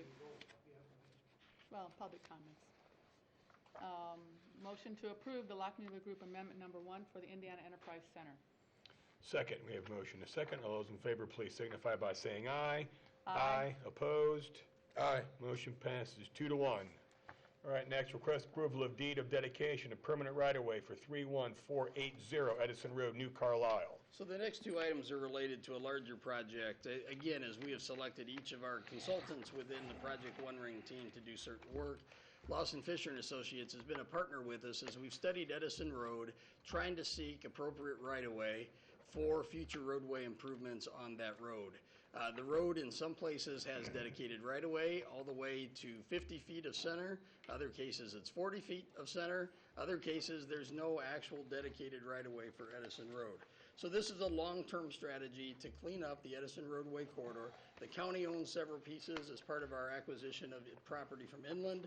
We've acquired all of the right-of-way from Walnut to Larison Court to widen the road widen the right-of-way to 50 feet. This particular piece here at Smith Ready Mix is a deed of dedication of permanent right-of-way to expand the southern section of Edison Road, so Edison Road south of center to 50 feet. As part of their rezoning project, they were willing to dedicate right-of-way to the county, so this is the deed of dedication of permanent right-of-way for that project piece. There is a couple of maps in the packet. If there's any questions, I would be happy to answer them. There is no cost in this other than your time and signature on this document. Counselor, everything Everything's copacetic? Mr. Thomas. Thank you. So, Mr. Shalio, simply, this is Smith Ready Mix being a very kind, good corporate citizen, donating some right-of-way to the county at no cost to us, but the paperwork. Absolutely correct. Thank you, thank you. These are the kind of negotiations I like. Well, I try once in a while to bring you a good one, so. Thank you, sir. Any other questions or comments? Is there a motion? Motion to approve the deed of dedication permanent right-of-way for Edison Road, New Carlisle for Smith Ready Mix project. Second. Motion a second. All those in favor, please signify by saying aye. Aye. Opposed? Motion passes. Next, request approval of purchase agreement for 30233 Edison Road, New Carlisle. Well, I can't always bring you free projects. This one has a little bit more of a cost to it. So farther down to the east of Larison, and directly on the intersection alignment of Snowberry and Edison, there is a piece of property, residential piece of property, that is for sale, that has right-of-way that we would like to acquire, both for Edison improvement, and then ultimately, in the event that Snowberry was to be extended to the north, either as a drive or as some type of roadway. We've had conversations with the adjacent property owners. There is some potential that could be a great exit or ingress egress point for Millar Farms, Red Hen Turf Farm, to get them farther off the intersection of Smilax and Edison. So there's some opportunity there. The county owns the property on either side of this property. It is for sale on the market. The total acquisition value of this property would be $130,500. Again, there's relocation involved in this. It's a willing seller, willing buyer. There's no need to go to condemnation. Our concern was if this was not acquired at this time, at a point in time where we would need to either acquire the right-of-way for Edison Road or right-of-way for Snowberry continued, there may be a situation where we would have an unwilling seller and we would have to contemplate condemnation or eminent domain. So we have an opportunity to move the Edison Road corridor forward. This is a very good price. Again, a willing seller, willing buyer, would ask for your approval. But what I would do is ask for your approval subject to updated title work. We're working to get title work on this. And so we just ask for your approval subject to that. We'd work with Mr. Wood's office to complete that. So any questions, I would be happy to answer. Mr. Woods? I'm fine with the purchase agreement and the updating of the title work, which is in process. Good. Questions or comments? Let the citizens go first.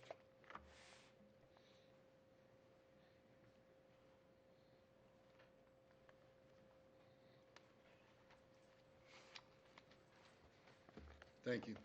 Dan Caruso, 305 Compton Street, New Carlisle, Indiana, 46552.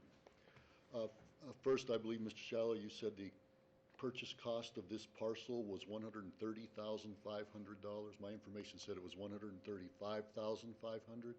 Is your number correct? I would tell you I went into law because I'm not a math guy. Let me, while you're talking, I'll do the math Okay. here real quick. I find it refreshing that the Redevelopment Commission was able to find a willing seller for this 30233 Edison Road rather than going through eminent domain and taking the property out from under the person. I'm not sure about the wisdom of paying $135,500 or $130,500 for a piece of 1.61 acre parcel that's been on the market since December 17th, 2018, with obviously nobody interested. It's not a hot property, for $120,000. I'm not sure what goes on in negotiations where all of a sudden we negotiate some more money into the sale price without the seller saying, I want more money, because he's been on the market since December saying, I want $120,000. Usually we go in and say, I'll give you 110. Let's negotiate on a middle ground. How we go in and offer them an additional money, I don't know. Make no mistake, these are taxpayer dollars.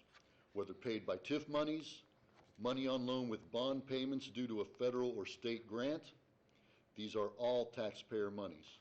To continue down this path of speculation, waste county monies and resources. We're just buying up the cornfields just to buy up the cornfields. In a quote on the Economic Outlook show on WNIT June 4th, Mr. Shalio and Chamber of Commerce President Jeff Ray both said cornfields are a great place for development. Call me crazy, maybe things have changed since I've got a few years on me, but when I was growing up, a cornfield was a great place to grow corn.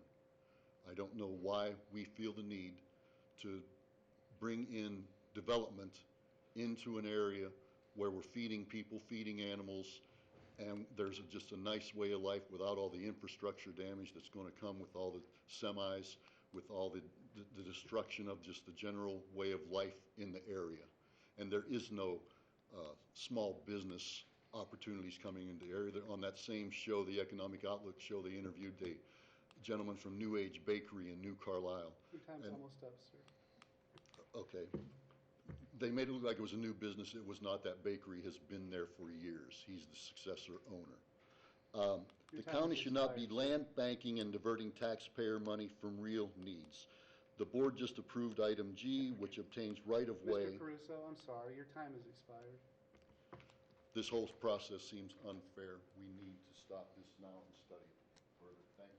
I want to address Mr. Caruso's comment real quick. 120,000 purchase, 10,500 for relocation, so 130,500. Relocation of the seller? Yes. When is that ever negotiated into? If I buy a house, I don't pay him so he can go relocate. Well, that's how it happens. Mr. So- Shalio, just for, not to say you're wrong, but the copy I have, and maybe the fellow commissioners have, it says it's $125,000 for the parcel, and then $10,500 for moving expenses, a total $135,500. $120,000 for the parcel in the paperwork I have. Oh. In the actual document. And the purchase agreement is $120,000. I'll read that again with my glasses, thank you. Okay, so we do have the right amount, 120. 120 and then 1050. Okay. So 130,500. When Mr. Caruso said the parcel is 1.61 acres, is that right? That is correct, yes. Okay, and then was it for sale in December? It has been for sale since about December, and actually Marie can attest to this. We've been working since December to get to a point where we could get it acquired between appraisals and title work and all sorts of documentation. Thank you. We do not have the most, we're working on our system for property work, so it takes a while. Thank you. Yep. Questions or comments related to the purchase of this property? Again, Bob Humbarger, 29987 Hurd Road, New Carlisle, and I'm basically responding to the last Related, so time. as it relates to the acquisition of this property? Yes, because this is in the TIF area, and a 2002 plan did include the IN Tech and IN well, no, just IN Tech at that area, and I was fine with that. The TIF money is now being spent out of the TIF area, and I don't recall when that was changed.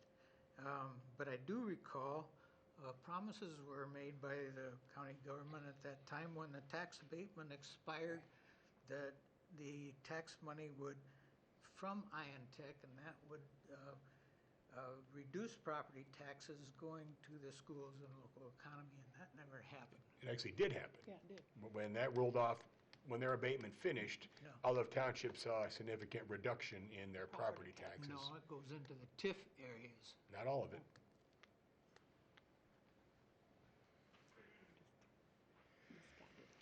My name is Jennifer Betts. I reside at 23150 Roosevelt Road. I'm speaking against the approval for a purchase agreement. I recognize that you want us to talk specifically with the point at hand.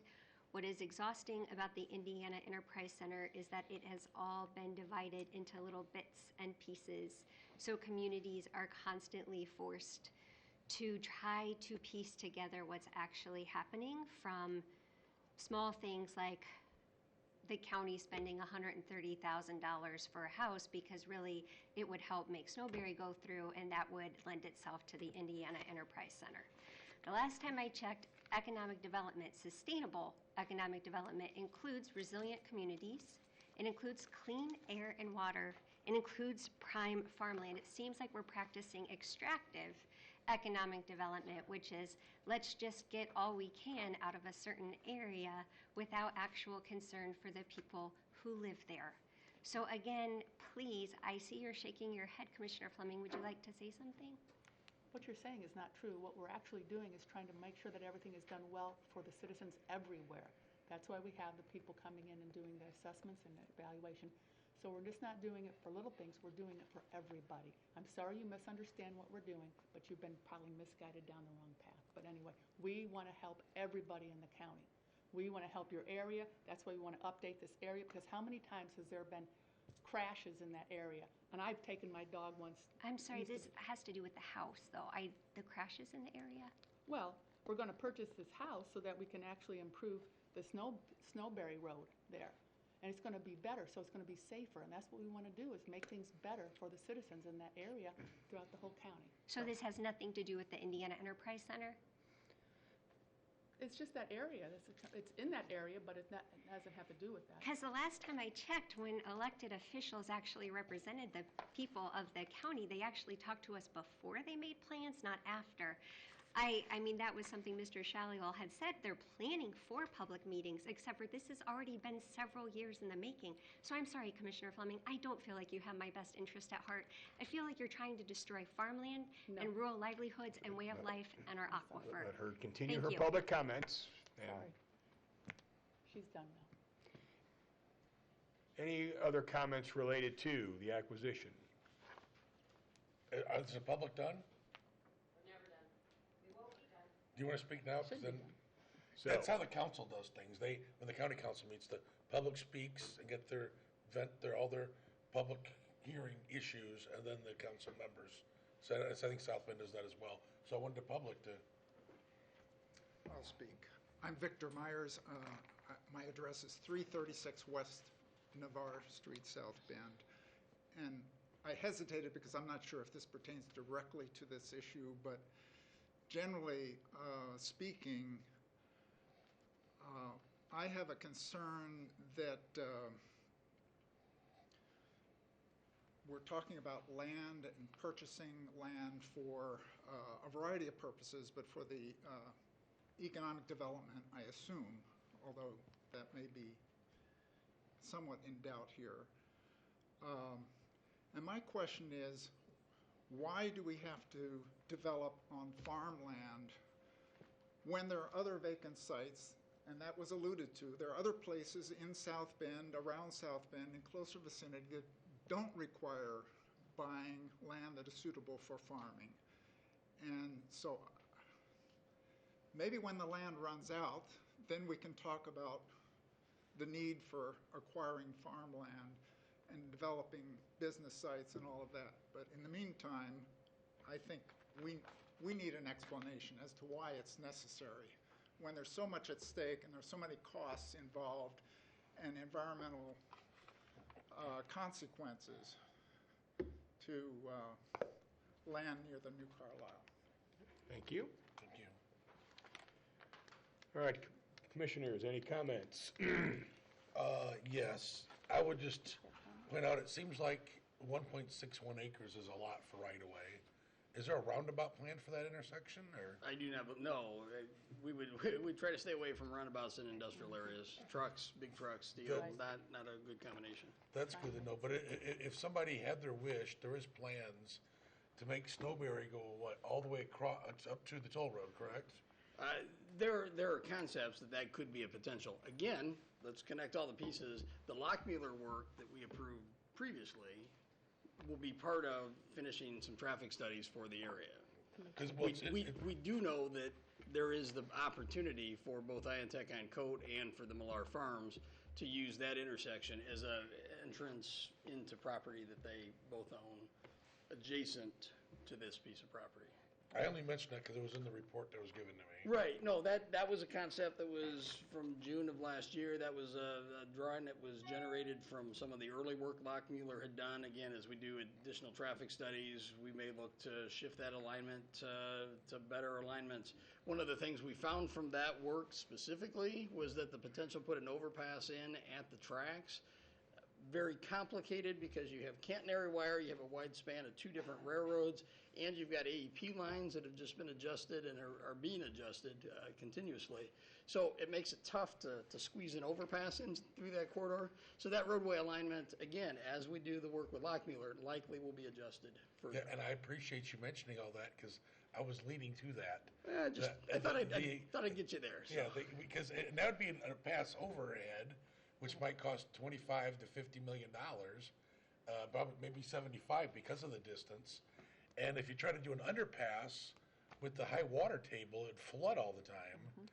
And since right down the road, there's already the Smilex crossing, it would just seem that to expand Snowberry north of Edison is a very illogical thing to do. And I certainly would never want to trap Intech in Coat and any growth that they want to go. If they want to move east, I would like them to have plenty of land to move east. It seems like a lot of money. I'm not a big fan of the IEC. No secret there. Seems like a lot of money for right away. And again, speculation. Again, land banking that I don't think we're ever going to need.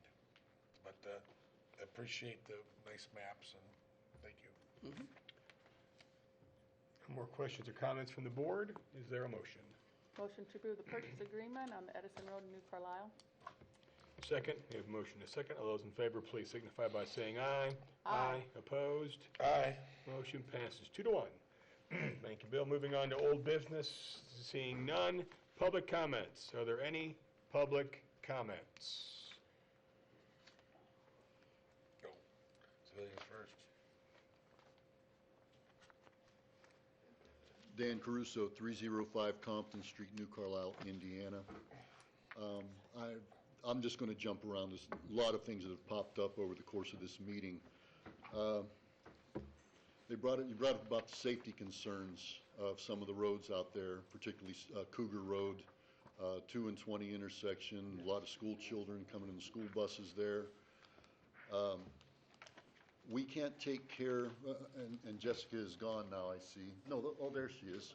She's told me at a redevelopment meeting that the Timothy Road between 2 and 20 was going to be taken care of, and I thank her for that.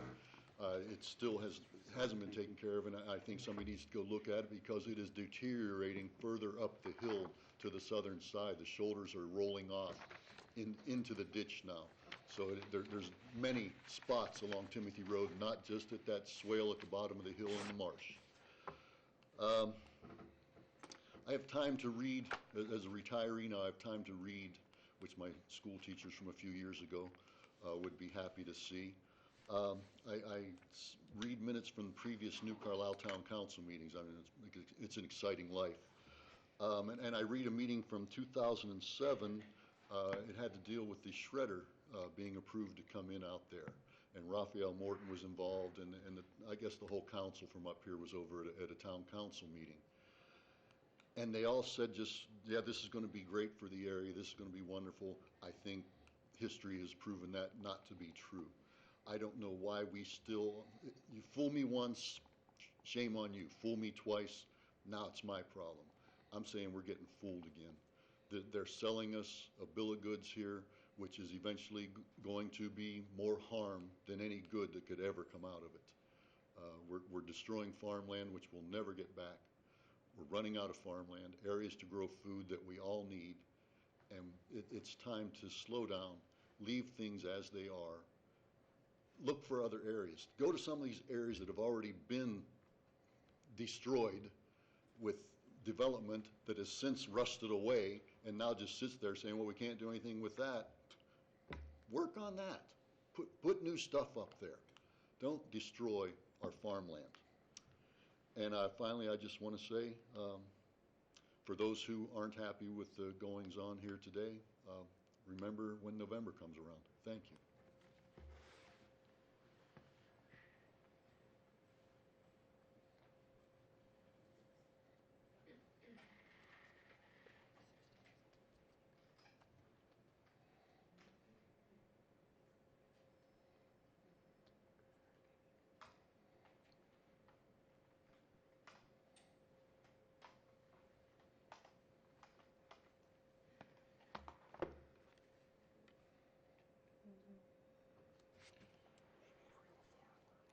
Hi. First, let me apologize for my tardiness. I had a bit of a bio mishap when you were here. I'm sorry, I'm having trouble hearing you. Please state your name and address so we can. My name is Abiola Gaines. My address is 820 Katy Road, Everett, Washington. But this is regarding a property in Granger, Indiana, 50430 Bittersweet Trail, Granger. Oh, are you here for one of the demolition hearings, ma'am, about a property? Is that what? Yeah. We've already conducted and concluded that business, but we can put you in touch with Charles Bulow, the building commissioner, and he can probably answer any questions that you have, ma'am, okay? That was conducted at the start of the meeting, if I'm understanding correctly, that's what. Nearly 2 hours ago, ma'am. Yeah, like I said, I had a bit of a bio mishap We on can the see way that here. you're having challenges getting Yeah. around here. So why don't you have a seat, and I'll chat with you after the meeting and get you the information you need, if that's okay? Thank you, Counselor. Thank you. Is that okay, ma'am? Also, are you saying that there was a decision made already? There was, and I can explain everything to you once the meeting's over, ma'am. Okay. Is there a chance for a do-over or, I don't know? We could talk about everything, okay? Okay. Nothing final has been decided. So there's still a chance if there's a way to resolve this, it's certainly still able to be resolved. We want to work with you, and the counselor will certainly work with you. And that part of the meeting, that was about 2 hours to 15 minutes ago. And I'm sorry you had trouble, maybe you weren't in the room yet. But there were several conversations regarding that matter. Okay. Thanks. Sorry. Thank you.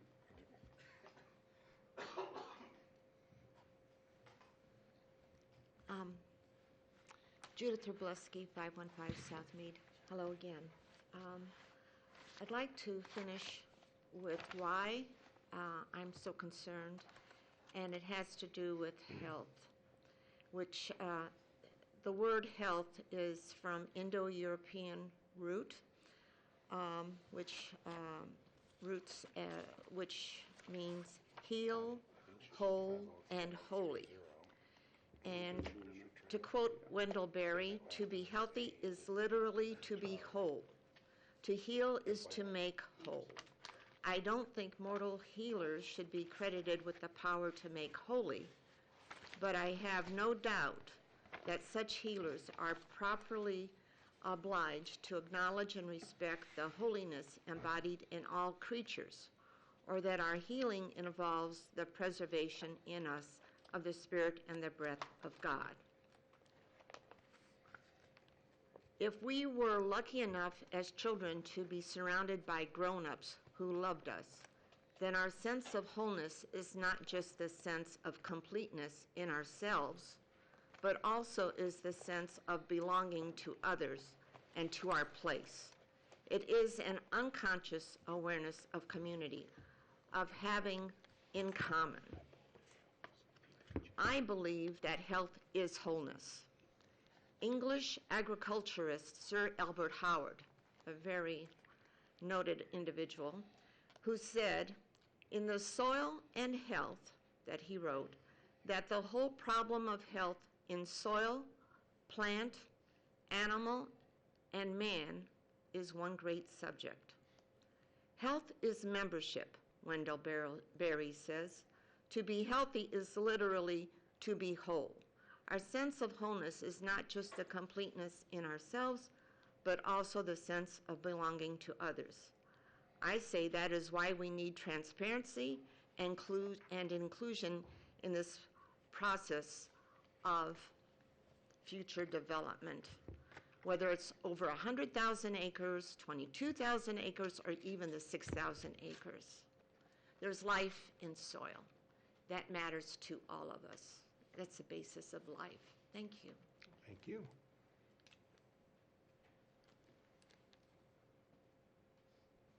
Good afternoon. Good afternoon. Lisa Harris, 53175 Oakton Drive, Clay Township. I'm not sure what to say because I feel like Indiana is not the best place for transparency or inclusion or following suggested guidelines of how to connect with the population here. I've lived in other places and they're much better at providing information. For example, the website, I've gone on the website for the St. Joe County many times and have had a difficult time finding information just about basics that would be of importance to myself and others. And I'd just like to make a comment about land use plans. I know that they're not binding, but a lot of effort and energy and time is put into them. And we would hope that that happens because there's a concern for what people think. There's a range of things that people think about and believe, and we hope that people like you and you actually consider us in the equation. And on your website, it says, land use plans provide a community a guide for decision-making regarding physical development and the allocation of resources. They provide local government officials direction in developing programs and strategies, making capital expenditures, and setting annual budgets. Although land use plans focus on many aspects of community life related to the physical environment, they can touch on some important social aspects as well. And I think there are a lot of social aspects that are happening in the enterprise area. And I feel like we are being disregarded. We are not being included in the conversation. And this isn't binding, but it should be, because there are a lot of people who are concerned. I've read, the county plan. It looks like there was a lot of interest in environmental protection and doing things the right way, and I don't think this is happening, and I'm very disappointed. Thank you.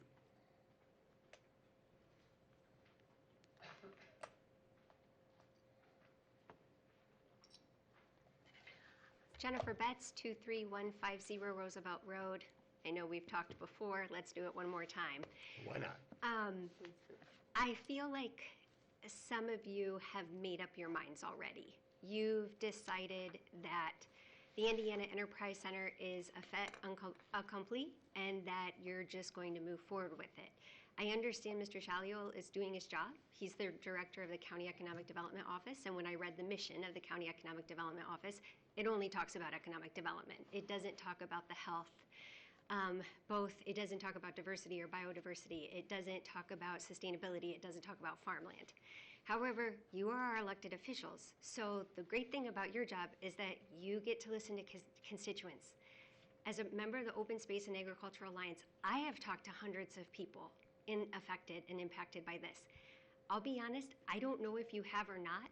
I would sure hope that you've talked to hundreds, if not thousands of people before you try to create the 13th largest mega industrial complex in the United States of America.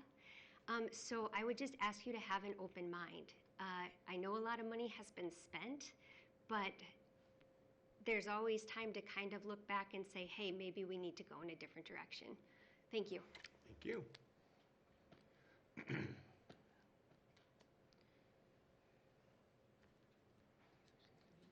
Marcy Kaufman, 106 Bray Street, New Carlisle, Indiana. Again, these are my views, not the views of the town council, of which I happen to be a member of.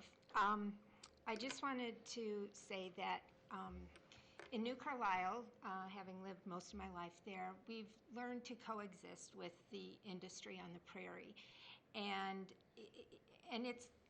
it's really okay. We fought Tandu when we needed to because it was going to be a bad deal. We lost out on the shredder, and you can still run out there, go for a walk, you can still ride your bike, and so on. So again, we've learned to coexist. However, the IEC, I feel, is just setting us up for a fall because of the amount of infrastructure which can lend itself to a really dense kind of saturation point of industry. I also feel that the amount of money being put into this, it's got to produce.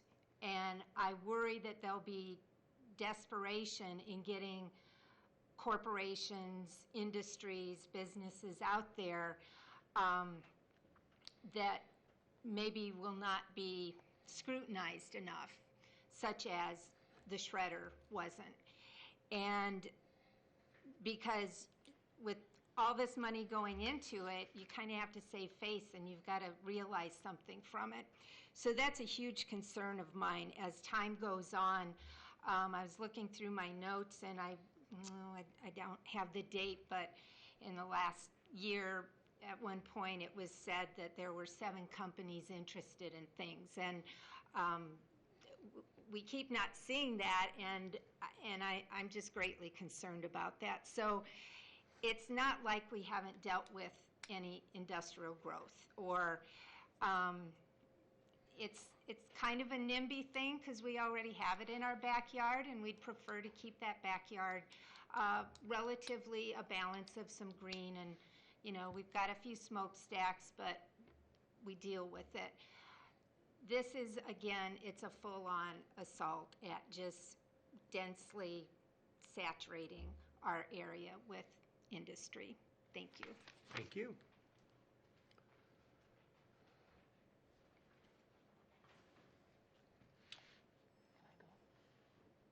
And folks, you are certainly allowed to line up and queue up as we're moving through this.